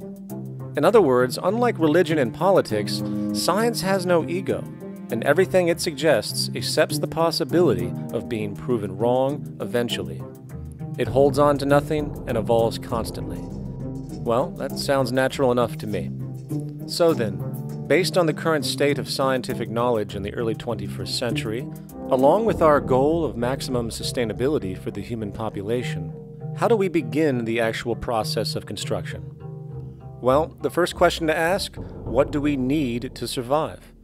The answer, of course, are planetary resources. Whether it is the water we drink, the energy we use, the raw materials we utilize to create tools and shelter, the planet hosts an inventory of resources, many of which are demanded for our survival. So, given that reality, it then becomes critical to figure out what we have and where it is. This means we need to conduct a survey. We simply locate and identify every physical resource on the planet we can, along with the amount available at each location, from the deposits of copper, to the most potent locations for wind farms to produce energy, to the natural freshwater springs, to an assessment of the amount of fish in the ocean, to the most prime arable land for food cultivation, etc. But, since we humans are going to be consuming these resources over time, we then realize that not only do we need to locate and identify, we also need to track.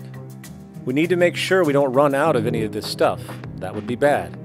And this means not only tracking our rates of use, but the rates of earthly regeneration as well, such as how long it takes for, say, a tree to grow or a spring to replenish. This is called dynamic equilibrium.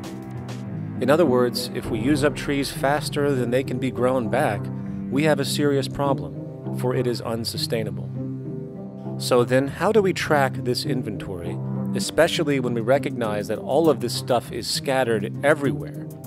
We have large mineral mines in what we call Africa, energy concentrations in the Middle East, huge tidal power possibilities on the Atlantic coast of North America, the largest supply of freshwater in Brazil, etc. Well, once again, good old science has a suggestion. It's called systems theory. Systems theory recognizes that the fabric of the natural world, from human biology to the earthly biosphere to the gravitational pull of the solar system itself, is one huge synergistically connected system, fully interlinked. Just as human cells connect to form our organs, and the organs connect to form our bodies, and since our bodies cannot live without the earthly resources of food, air, and water, we are intrinsically connected to the earth, and so on. So, as nature suggests, we take all of this inventory and tracking data and create a system to manage it. a global resource management system, in fact, to account for every relevant resource on the planet. There is simply no logical alternative if our goal as a species is survival in the long run. We have to keep track as a whole. That understood, we can now consider production. How do we use all this stuff? What will our process of production be, and what do we need to consider to make sure it is as optimized as possible to maximize our sustainability? Well, the first thing that jumps right out at us is the fact that we need to constantly try and preserve. The planet's resources are essentially finite, so it is important that we be strategic. Strategic preservation is key.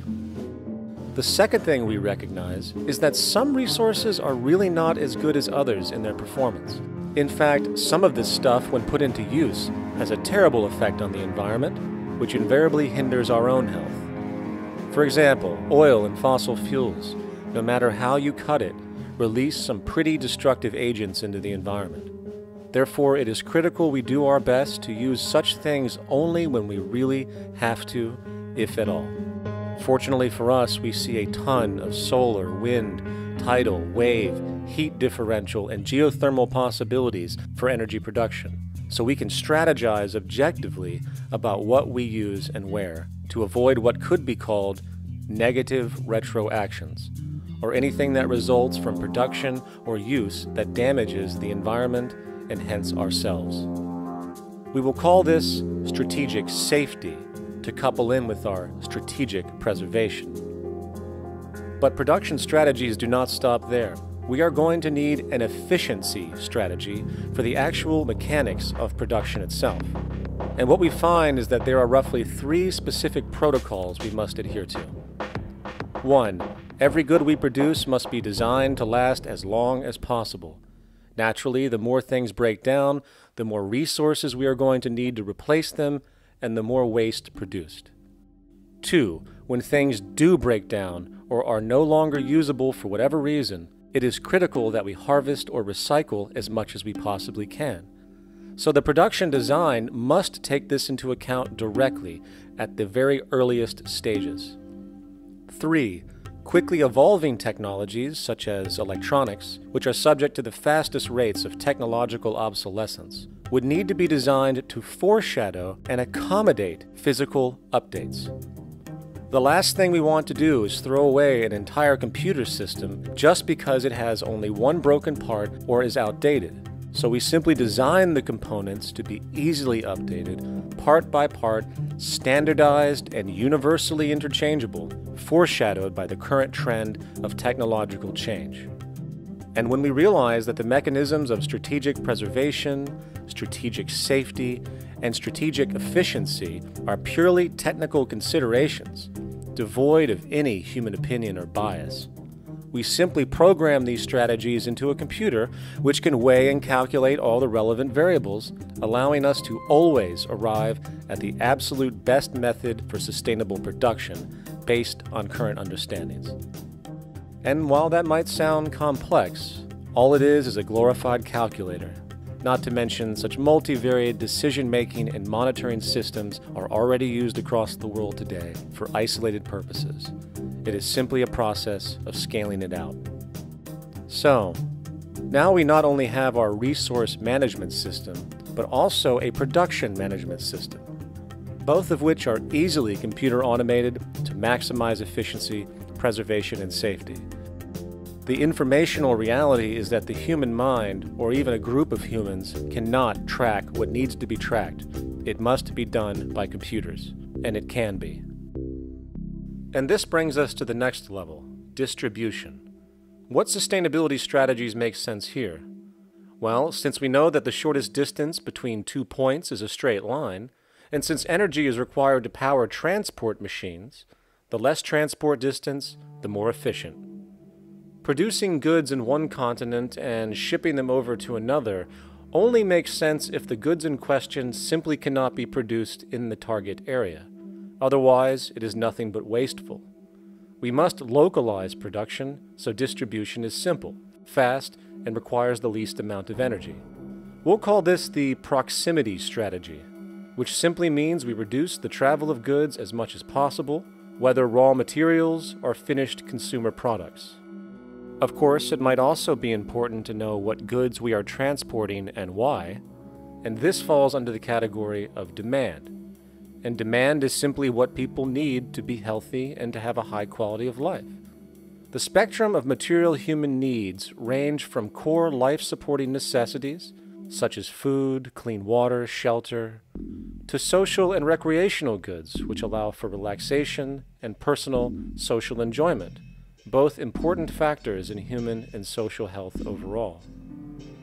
So, very simply, we take another survey. People describe their needs, demand is assessed, and production begins based on that demand.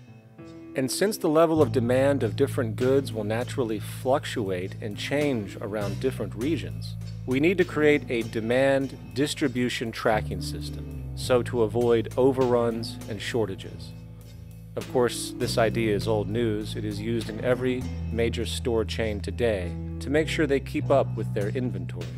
Only this time we are tracking on a global scale. But, wait a minute, we really can't fully understand demand if we don't account for the actual usage of the good itself. Is it logical and sustainable for every single human to, say, have one of everything made, regardless of their usage? No, that would be simply wasteful and inefficient. If a person has a need for a good, but that need is only for, say, 45 minutes a day on average, it would be much more efficient if that good was made available to them and to others when needed. Many forget that it isn't the good that they want, it is the purpose of that good. When we realize that the good itself is only as important as its utility, we see that external restriction, or what we might call today ownership, is extremely wasteful and environmentally illogical in a fundamental economic sense. So, we need to devise a strategy called strategic access. This will be the foundation of our demand distribution tracking system, which makes sure we can meet the demand of the population's needs for access of whatever they need when they need it.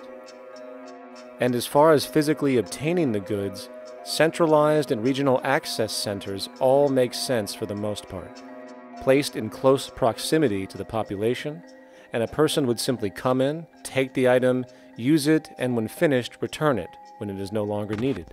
Sort of how a library works today. In fact, these centers could not only exist in the community in the way we see local stores today, but specialized access centers would exist in specific areas where often certain goods are utilized, saving more energy with less repeat transport. And once this demand tracking system is in order, it is tied into our production management system, and of course into our resource management system, hence creating a unified, dynamically updating, global economic management machine that simply makes sure we remain sustainable, starting with securing the integrity of our finite resources, moving to make sure we only create the best, most strategic goods possible, while distributing everything in the most intelligent and efficient way. And the unique result of this preservation-based approach, which is intuitively counter to many, is that this logical, ground-up, empirical process of preservation and efficiency, which can only define true human sustainability on this planet, would likely enable something never before seen in human history. Access abundance, not just for a percentage of the global population, but the entire civilization. This economic model, as was just generalized, this responsible systems approach to total Earth resource management and processes, designed again to do nothing less than take care of humanity as a whole in the most efficient and sustainable way, could be termed a resource-based economy. The idea was defined in the 1970s by structural engineer Jacques Fresco. He understood back then that society was on a collision course with nature and itself, unsustainable on every level. And if things didn't change, we would destroy ourselves one way or another. Are all these things you're saying, Jacques, could they be built with what we know today, or are some of these things, are you guessing based on what we know today? No. All of these things can be built with what we know today. It would take 10 years to change the surface of the earth, to rebuild the world into a second Garden of Eden. The choice lies with you. The stupidity of a nuclear arms race, the development of weapons, trying to solve your problems politically by electing this political party or that political party, that all politics is immersed in corruption. Let me say it again. Communism, socialism, fascism, the Democrats, the liberals, we want to absorb human beings. All organizations that believe in a better life for man, there are no Negro problems or Polish problems or Jewish problems or Greek problems or women's problems. They're human problems. I'm not afraid of anybody. I don't work for anyone. No one can discharge me. I have no boss. I am afraid to live in the society we live in today. Our society cannot be maintained by this type of incompetency. It was great, the free enterprise system, about 35 years ago. That was the last of its usefulness. Now we've got to change our way of thinking or perish. The horror movies of the future will be our society, the way it didn't work. And politics would be part of a horror movie. Lots of people today use the term cold science because they're analytical, and they don't even know what analytical means. Science means closer approximations of the way the world really works. So it's telling the truth is what it is. A scientist doesn't try to get along with people. They tell them what their findings are. They have to question all things. And if some scientist comes up with an experiment that shows certain materials have certain strength, other scientists have to be able to duplicate that experiment and come up with the same results. Even if a scientist feels that an airplane wing, due to mathematics or calculations, can hold up a given amount of weight, they still pile sandbags on it to see when it breaks. And they say, you know, my calculations are right, or they're not correct. I love that system because it's free of bias and free of thinking that math can solve all the problems. You have to put your math to test also. I think that every system that can be put to test should be put to test, and that all decisions should be based upon research. A resource-based economy is simply the scientific method applied to social concern, an approach utterly absent in the world today. Society is a technical invention, and the most efficient methods of optimized human health, physical production, distribution, city infrastructure, and the like reside in the field of science and technology, not politics or monetary economics. It operates in the same systematic way as, say, an airplane, and there is no Republican or liberal way to build an airplane. Likewise, nature itself is the physical referent we use to prove our science, and it is a set system, emerging only from our increased understanding of it. In fact, it has no regard for what you subjectively think or believe to be true. Rather, it gives you an option. You can learn and fall in line with its natural laws and conduct yourself accordingly, invariably creating good health and sustainability, or you can go against the current to no avail. It doesn't matter how much you believe you can just stand up right now and walk on the wall next to you. The law of gravity will not allow it. If you do not eat, you will die. If you are not touched as an infant, you will die. As harsh as it may sound, nature is a dictatorship, and we can either listen to it and come in harmony with it, or suffer the inevitable adverse consequences. So, a resource-based economy is nothing more than a set of proven, life-supporting understandings where all decisions are based upon optimized human and environmental sustainability. It takes into account the empirical life ground, which every human being shares as a need, regardless, again, of their political or religious philosophy. There is no cultural relativism to this approach. It isn't a matter of opinion. Human needs are human needs, and having access to the necessities of life, such as clean air, nutritious food, and clean water, along with a positively reinforcing, stable, nurturing, and non-violent environment, is demanded for our mental and physical health, our evolutionary fitness, and hence the species' survival itself. A resource-based economy would be based upon available resources. You can't just bring a lot of people to an island or build a city of 50,000 people without having access to the necessities of life. So when I use the term a comprehensive systems approach, I'm talking about doing an inventory of the area first and determining what that area can supply, not just architectural approach, not just design approach, but design must be based on all of the requirements to enhance human life. And that's what I mean by an integrated way of thinking. Food, clothing, shelter, warmth, love, all those things are necessary. If you deprive people of any of them, you have a lesser human being, less capable of functioning.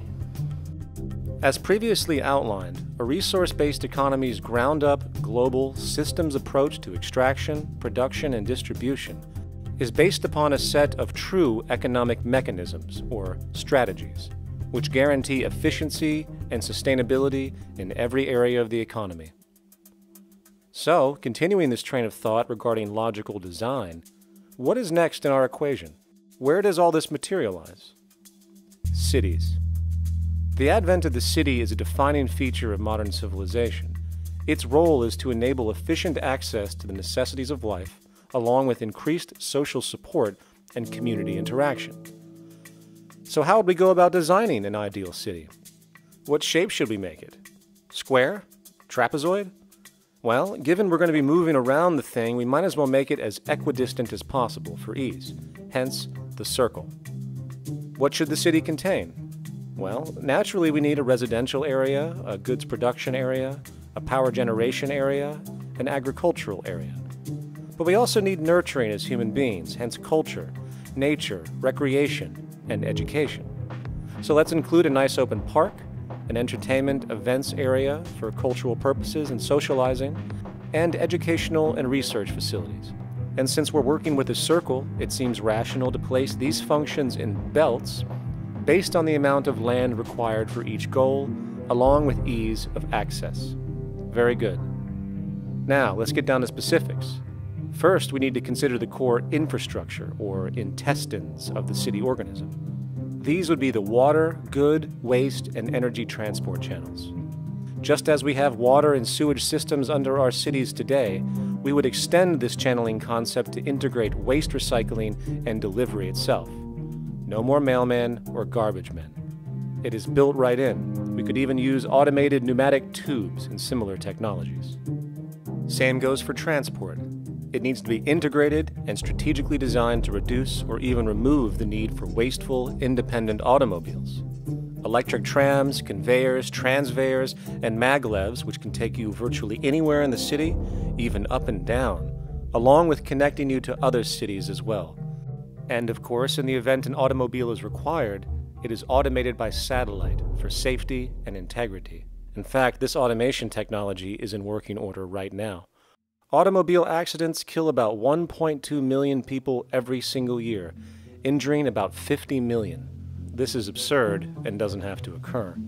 Between efficient city design and automated driverless cars, this death toll can be virtually eliminated. Agriculture. Today, through our haphazard, cost-cutting industrial methods, using pesticides, excessive fertilizers, and other means, we have successfully destroyed much of the arable land on this planet, not to mention also extensively poisoning our bodies. In fact, industrial and agricultural chemical toxins now show up in virtually every human being tested, including infants. Fortunately, there is a glaring alternative: the soilless mediums of hydroponics and aeroponics, which also reduce nutrient and water requirements by up to 75% of our current usage. Food can now be organically grown on an industrial scale in enclosed vertical farms, such as in 50-story 1-acre plots, virtually eliminating the need for pesticides and hydrocarbons in general. This is the future of industrial food cultivation: efficient, clean, and abundant. So, such advanced systems would be, in part, what comprise our agricultural belt, producing all the food required for the entire city's population, with no need to import anything from the outside, saving time, waste, and energy. And speaking of energy, the energy belt would work in a systems approach to extract electricity from our abundant renewable mediums, specifically wind, solar, geothermal, and heat differentials, and if near water potentials, tidal and wave power. To avoid intermittency and make sure a positive net energy return occurs, these mediums would operate in an integrated system, powering each other when needed, while storing excessive energy to large supercapacitors under the ground, so nothing can go to waste. And not only does the city power itself, particular structures will also power independently and generate electricity through photovoltaic paints, structural pressure transducers, the thermocouple effect, and other current but underutilized technologies. But of course, this begs the question, how does this technology and goods in general get created in the first place? This brings us to production. The industrial belt, apart from having hospitals and the like, would be the hub of factory production.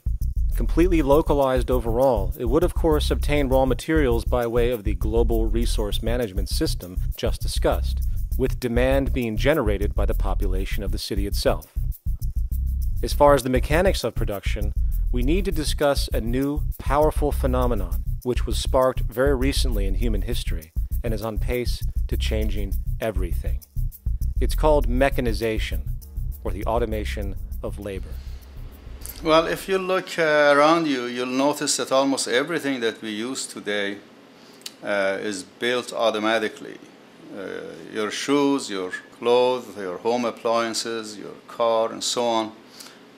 They are all built by machines in an automatic way. Can we say that the society has not been influenced by these major technological advancements? Of course not. These systems really dictate new structures and new needs, and they make a lot of other things obsolete. So we've been going up in the development and use of technology in an exponential way. So definitely automation is going to continue. You cannot stop technologies that just make sense. Labor automation through technology is at the bottom of every major social transformation in human history.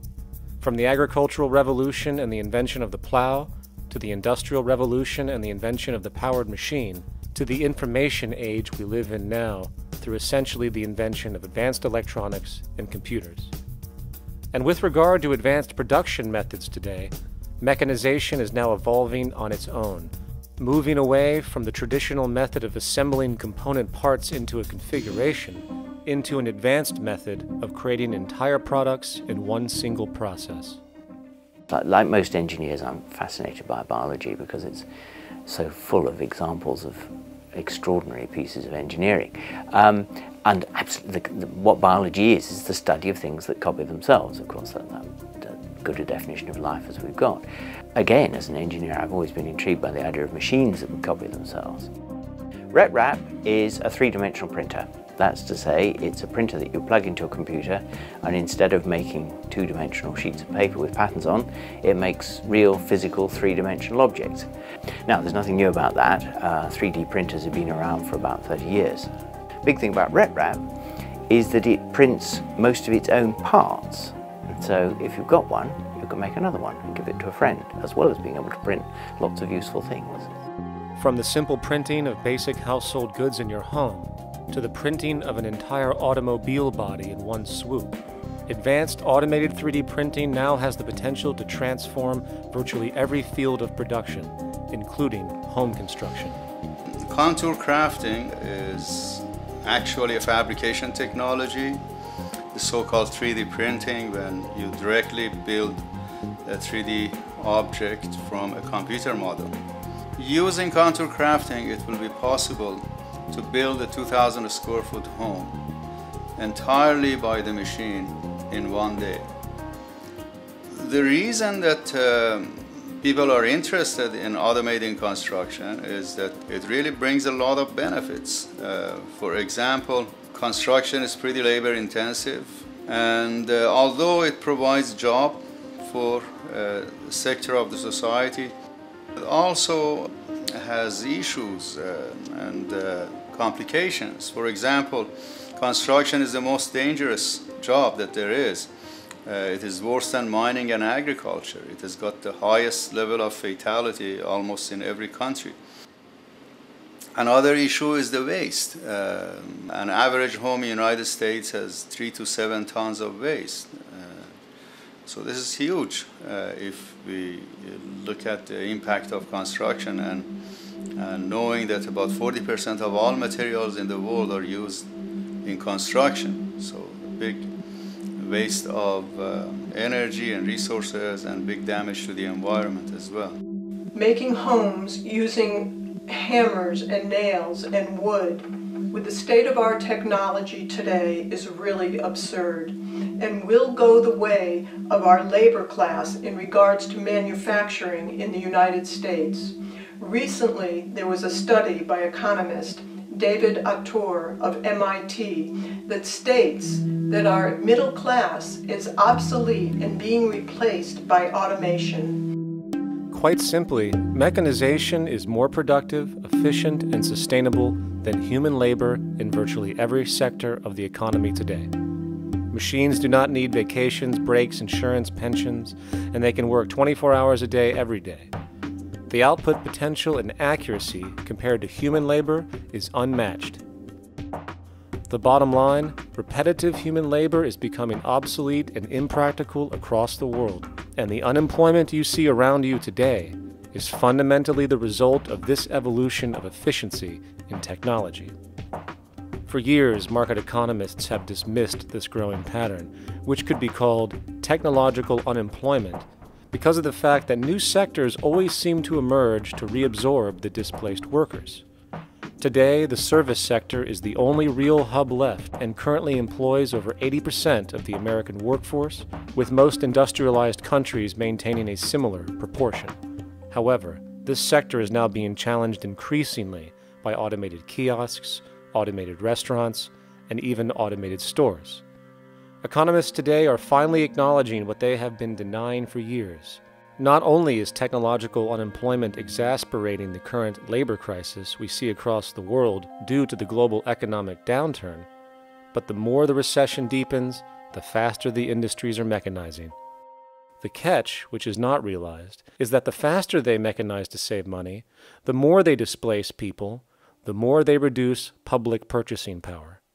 This means that while the corporation can produce everything more cheaply, fewer and fewer people will actually have money to buy anything, regardless of how cheap they become. The bottom line is that the labor for income game is slowly coming to an end. In fact, if you take a moment to reflect on the jobs which are in existence today, which automation could take over right now if applied, 75% of the global workforce could be replaced by mechanization tomorrow. And this is why, in a resource-based economy, there is no monetary market system, no money at all, for there is no need. A resource-based economy recognizes the efficiency of mechanization and accepts it for what it offers. It doesn't fight it like we do today. Why? Because it is irresponsible not to, given any interest in efficiency and sustainability. And this brings us back to our city system. In the center is the central dome, which not only houses the educational facilities and transportation hub, it also hosts the mainframe that runs the city's technical operations. The city is, in fact, one big automated machine.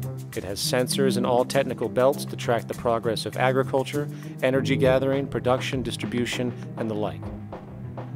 Now, would people be needed to oversee these operations in the event of a malfunction or the like? Most probably yes, but that number would decrease over time as improvements continue. However, as of today, maybe 3% of the city population would be needed for this job when you break it down. And I can assure you that in an economic system which is actually designed to take care of you and secure your well-being, without you having to submit to a private dictatorship on a daily basis, usually to a job that is either technically unnecessary or socially pointless, while often struggling with debt that doesn't exist just to make ends meet. I guarantee you people will volunteer their time left and right, to maintain and improve a system that actually takes care of them. And coupled with this issue of incentive comes the common assumption that if there isn't some external pressure for one to work for a living, people will just sit around, do nothing, and turn into fat, lazy blobs. This is nonsense. The labor system we have today is in fact the generator of laziness, not a resolver of it. If you think back to when you were a child, full of life, interested in new things to understand, likely creating and exploring, but as time went on, the system pushed you into the focus of figuring out how to make money. And from early education to study at a university, you are narrowed, only to emerge as a creature which serves as a cog in a wheel in a model that sends all the fruits to the upper 1%. Scientific studies have now shown that people are, in fact, not motivated by monetary reward when it comes to ingenuity and creation. The creation itself is the reward. Money, in fact, appears only to serve as an incentive for repetitive, mundane actions, a role we have just now shown can be replaced by machine. So when it comes to innovation, the actual use of the human mind, the monetary incentive has proven to be a hindrance, interfering and detracting from creative thought. And this might explain why Nikola Tesla, the Wright brothers, and other inventors who contributed massively to our current world never showed a monetary incentive to do so. Money is, in fact, a false incentive and causes 100 times more distortion than it does contribution. Good morning, class. Please settle down. The first thing I would like to do is go around the room and ask what everyone would like to be when they grow up. Who'd like to go first? Okay, how about you, Sarah? When I grow up, I want to work at McDonald's like my mom. Oh, family tradition, eh?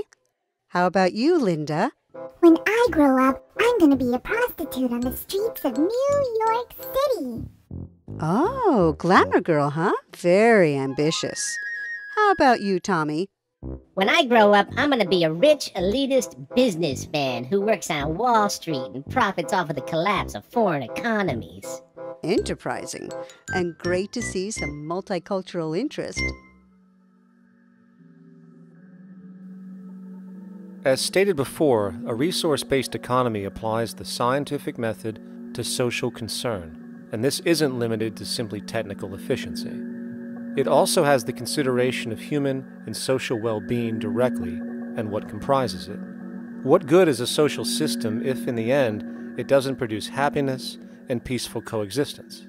So it is important to point out that with the removal of the money system and the necessities of life provided, we would see a global reduction in crime by about 95% almost immediately, for there is nothing to steal, embezzle, scam, or the like.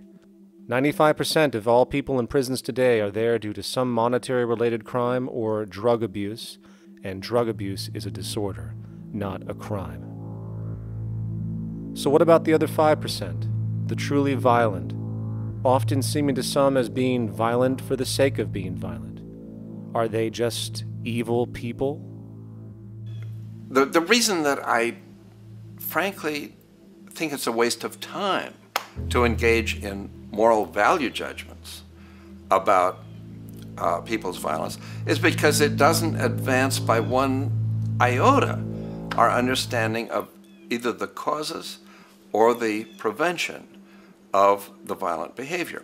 People sometimes ask if I believe in forgiving criminals. My answer to that is, no, I don't believe in forgiveness any more than I believe in condemnation.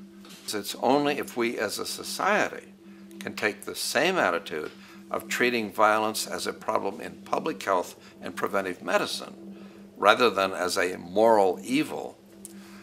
It's only when we make that change in our own attitudes and assumptions and values that we will actually succeed in reducing the level of violence rather than stimulating it, which is what we do now. The more justice you seek, the more hurt you become, because there's no such thing as justice. There is whatever there is out there. That's it.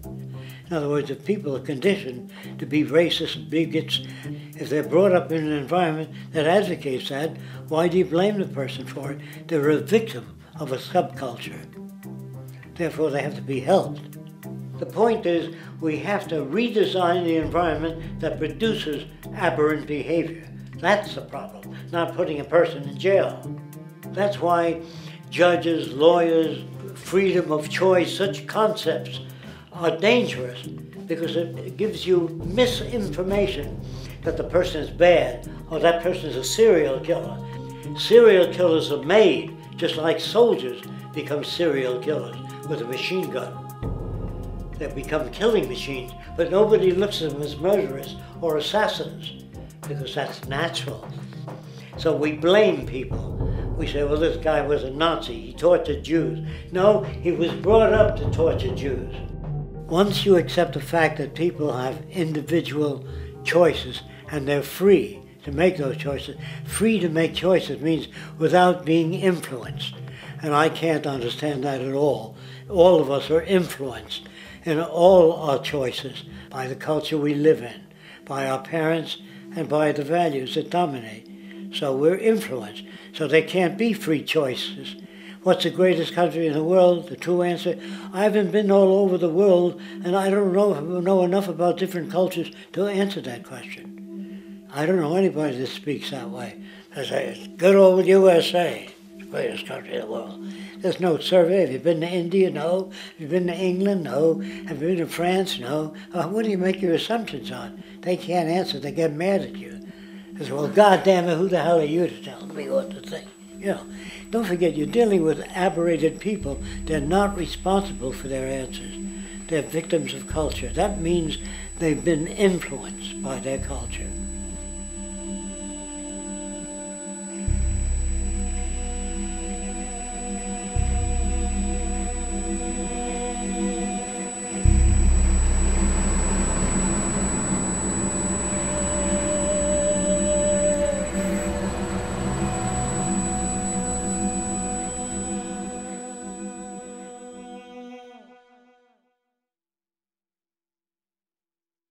When we consider a resource-based economy, there are often a number of arguments that tend to come up with regard to the efficiency. Now hold on just a minute. Yes?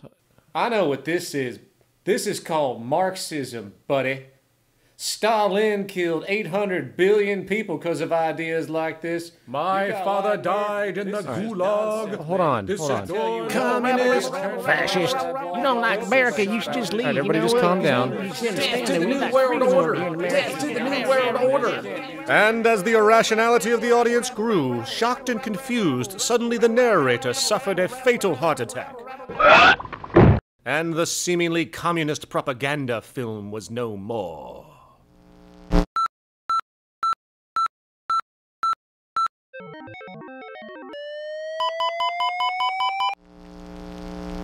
You know, I've said that sort of thing to people in think tank type of situations, and you know, these Club of Rome types and so forth. Marxist. What Marxist? Where did that come from? You know, they got this icon they hold on to as their holy grail, and it's such an easy one, you know. People ask if I'm a socialist or a communist or a capitalist, and I say I'm none of the above. And why do you think that those are the only options? All of those political constructs were created by writers who assumed that we lived on a planet of infinite resources. Not a one of those political philosophies even contemplates that there might be a shortage of anything. I believe that communism, socialism, free enterprise, fascism are part of social evolution, that you can't take a giant step from one culture to another, but they're in-between systems. Before there's any ism, we've got a life ground, and the life ground is, as I just described most easily, it's all the conditions required to take your next breath, and that involves the air you breathe, the water you get, the safety you have, the education you can access, all these things that we share and use and that no life in any culture can do without. So we've got to reset down to the life ground, and the life ground is no longer any ism. It's life value analysis. It's simply a matter of historical fact that the dominant intellectual culture of any particular society reflects the interest of the dominant group in that society. In a slave-owning society, the beliefs about human beings and human rights and so on will reflect the needs of the slave owners. In a society which again is based on the power of certain people to control and profit from the lives and work of millions of others, the dominant intellectual culture will reflect the needs of the dominant group. And so that if you look across the board, the ideas that pervade psychology and sociology and history and political economy and political science fundamentally reflect certain elite interests. And the academics who question that too much tend to get shunted to the side or to be seen as sort of radicals. The dominant values of a culture tend to support and perpetuate what is rewarded by that culture. And in a society where success and status is measured by material wealth, not social contribution, it is easy to see why the state of the world is what it is today. We are dealing with a values system disorder, completely denatured, where the priority of personal and social health have become secondary to the detrimental notions of artificial wealth and limitless growth. And like a virus, this disorder now permeates every facet of government, news media, entertainment, and even academia. And built into its structure are mechanisms of protection from anything that might interfere.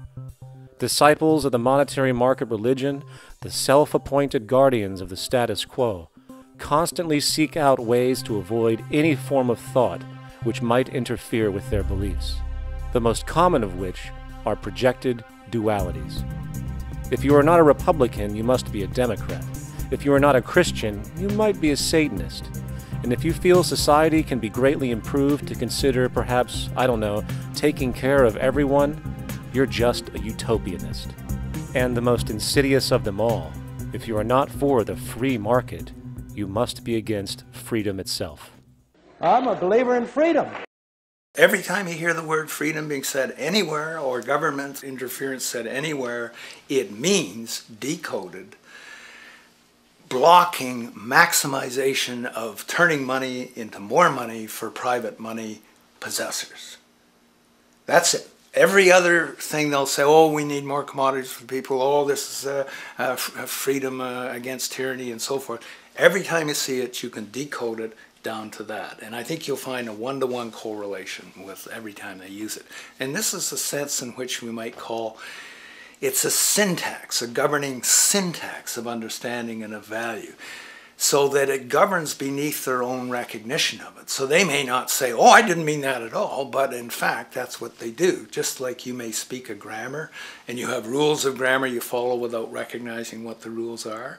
And so what we have is what I call the ruling value syntax that underlies this. So every time they use these words, government interference, lack of freedom, or progress, or development, you can decode them all to come back to mean that.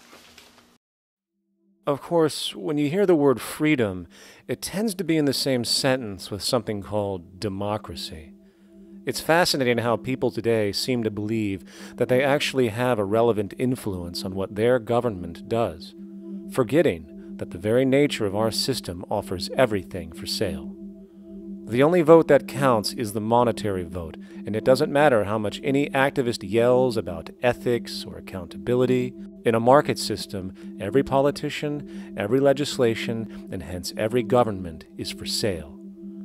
And even with the $20 trillion bank bailout starting in 2007, an amount of money which could have changed, say, the global energy infrastructure to fully renewable methods, instead going to a series of institutions that literally do nothing to help society, institutions that could be removed tomorrow with no recourse.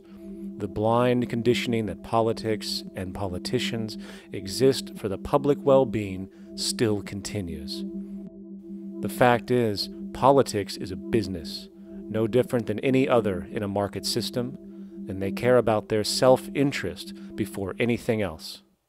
I don't really, honestly, deep down believe in political action. I think the system contracts and expands as it wants to. It accommodates these changes. I think the civil rights movement was an accommodation on the part of those who own the country. I think they see where their self-interest lies. They see a certain amount of freedom seems good, an illusion of liberty. Give these people a voting day every year so that they'll have the illusion of meaningless choice. Meaningless choice that we go like slaves and say, "Joe, I voted." The limits of debate in this country are established before the debate even begins, and everyone else is marginalized. They're made to seem either to be communists or some sort of disloyal person. A kook, there's a word. And now it's conspiracy. Say, they've made that something that should not be even entertained for a minute, that powerful people might get together and have a plan. Doesn't happen. You're a kook. You're a conspiracy buff. And of all the mechanisms of defense of this system, there are two that repeatedly come up. The first is this idea that the system has been the cause of the material progress we have seen on this planet. Well, no. There are basically two root causes which have created the increased so-called wealth and population growth we see today. One, the exponential advancement of production technology, hence scientific ingenuity. And two, the initial discovery of abundant hydrocarbon energy, which is currently the foundation of the entire socioeconomic system. The free market, capitalist, monetary market system, whatever you want to call it, has done nothing but ride the wave of these advents with a distorted incentive system and a haphazard, grossly unequal method of utilizing and distributing those fruits. The second defense is a belligerent social bias generated from years of propaganda, which sees any other social system as a route to so-called tyranny, with various name droppings of Stalin, Mao, Hitler, and the death tolls they generated. Well, as despotic as these men might have been, along with the societal approaches they perpetuated, when it comes to the game of death, when it comes to the systematic daily mass murder of human beings, nothing in history compares to what we have today. Famines throughout at least the last century of our history have not been caused by a lack of food. They've been caused by relative poverty. The economic resources were so inequitably distributed that the poor simply didn't have enough money with which to buy the food that would have been available if they could have afforded to pay for it. That would be an example of structural violence. Another example, in Africa and some other areas, but I'll particularly focus on Africa, tens of millions of people are dying of AIDS. Why are they dying? It's not because we don't know how to treat AIDS. We have, millions of people in the wealthy countries are getting along remarkably well because they have the medicines that will treat it. The people in Africa who are dying of AIDS are not dying because of the HIV virus. They're dying because they don't have the money with which to pay for the drugs that would keep them alive. Gandhi saw this. He said the deadliest form of violence is poverty. And that's absolutely right. Poverty kills far more people than all the wars in history, more people than all the murderers in history, more than all the suicides in history. Not only does structural violence kill more people than all the behavioral violence put together, structural violence is also the main cause of behavioral violence.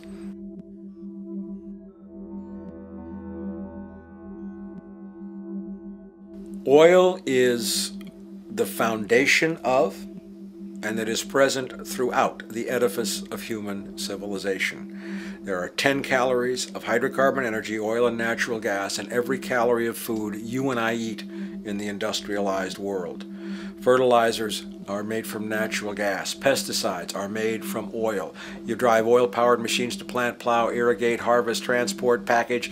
You wrap the food in plastic, that's oil. All plastic is oil.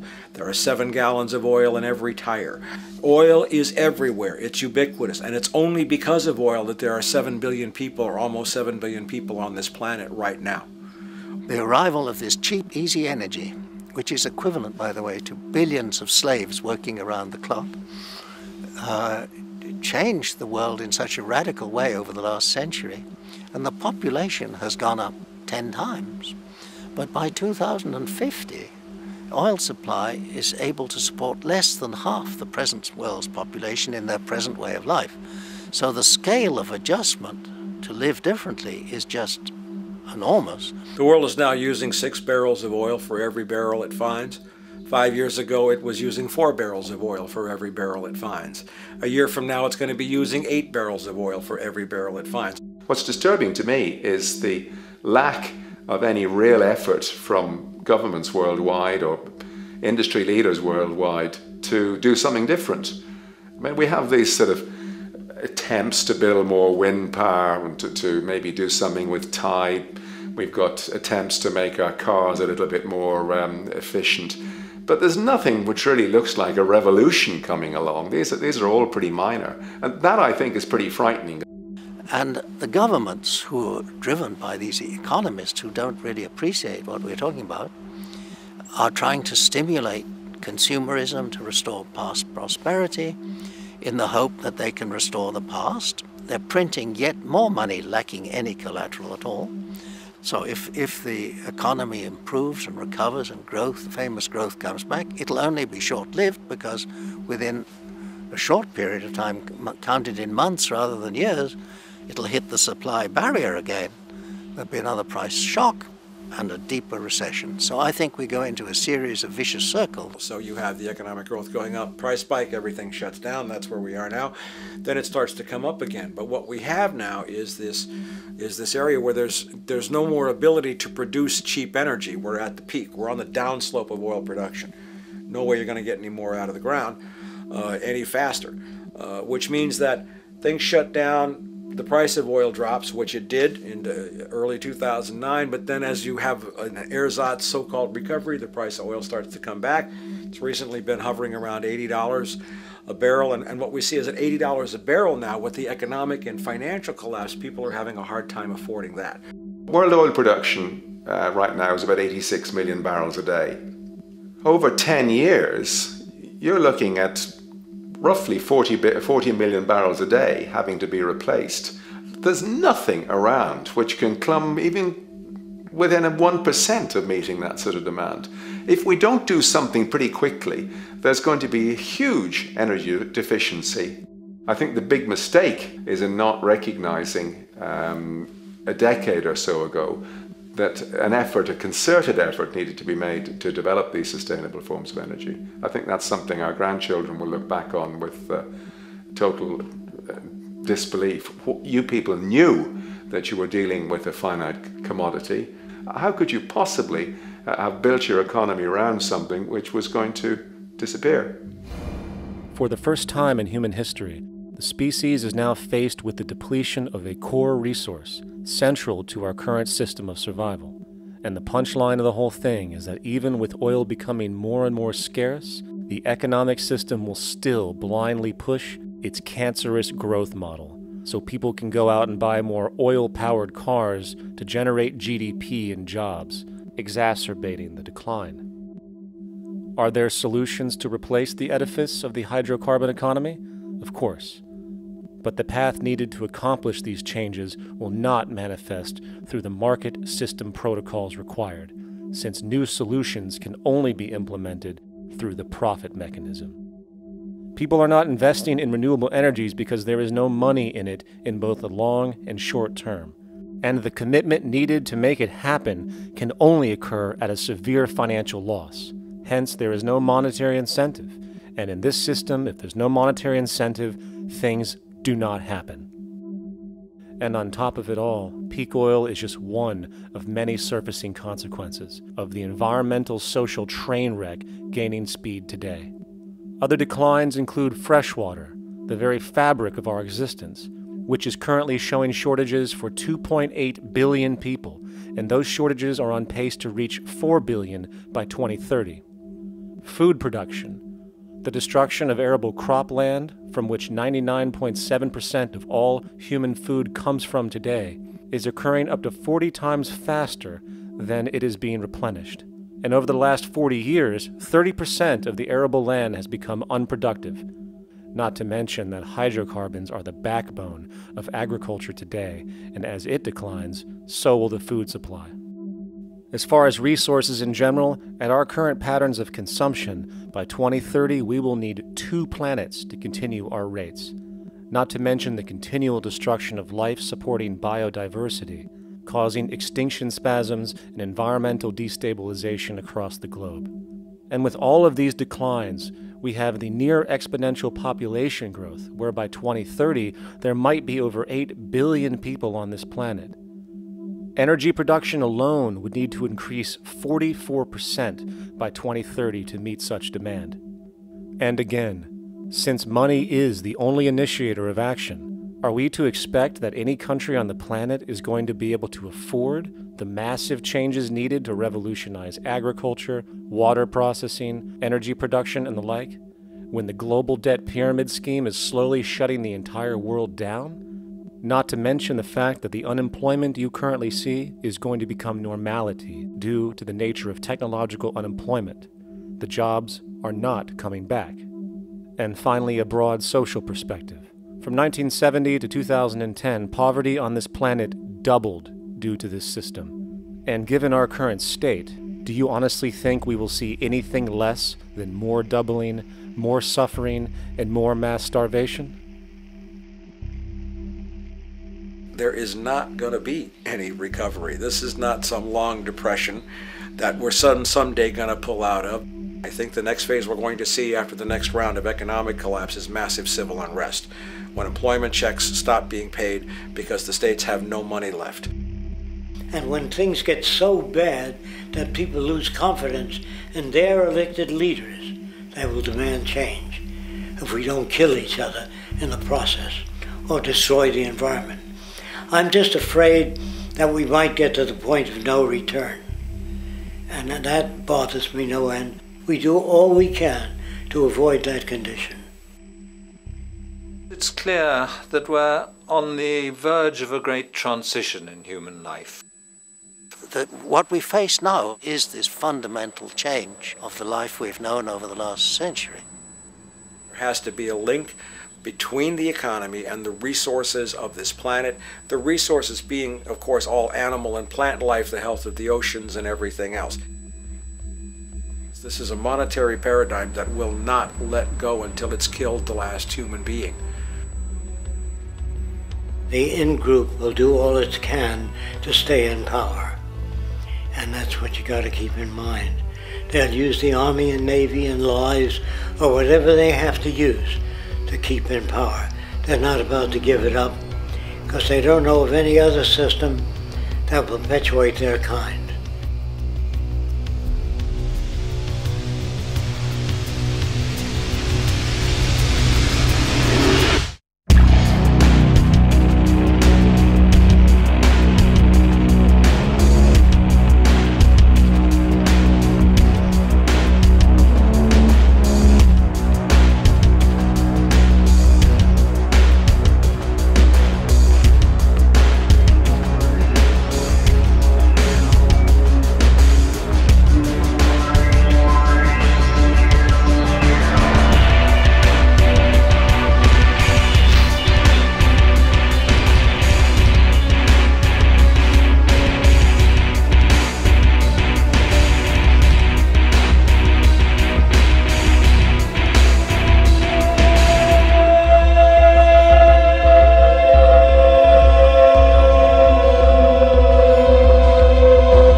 Straight and stronger course to the corner of your life.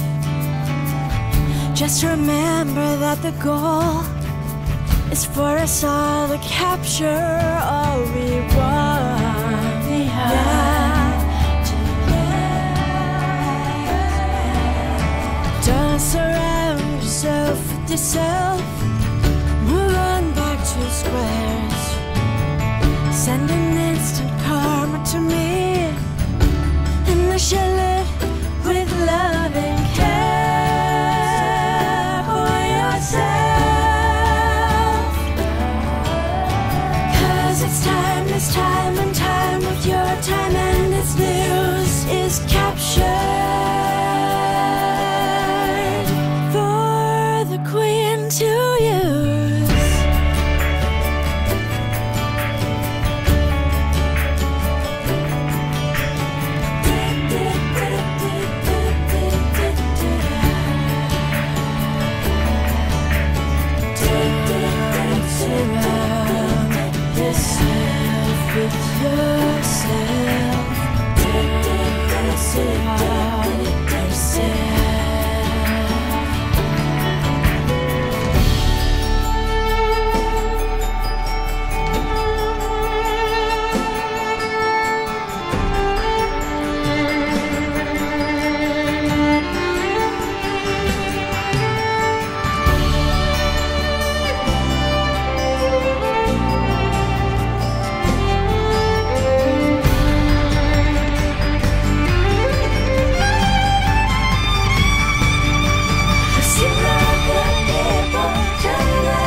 Satisfied, I'm on my way.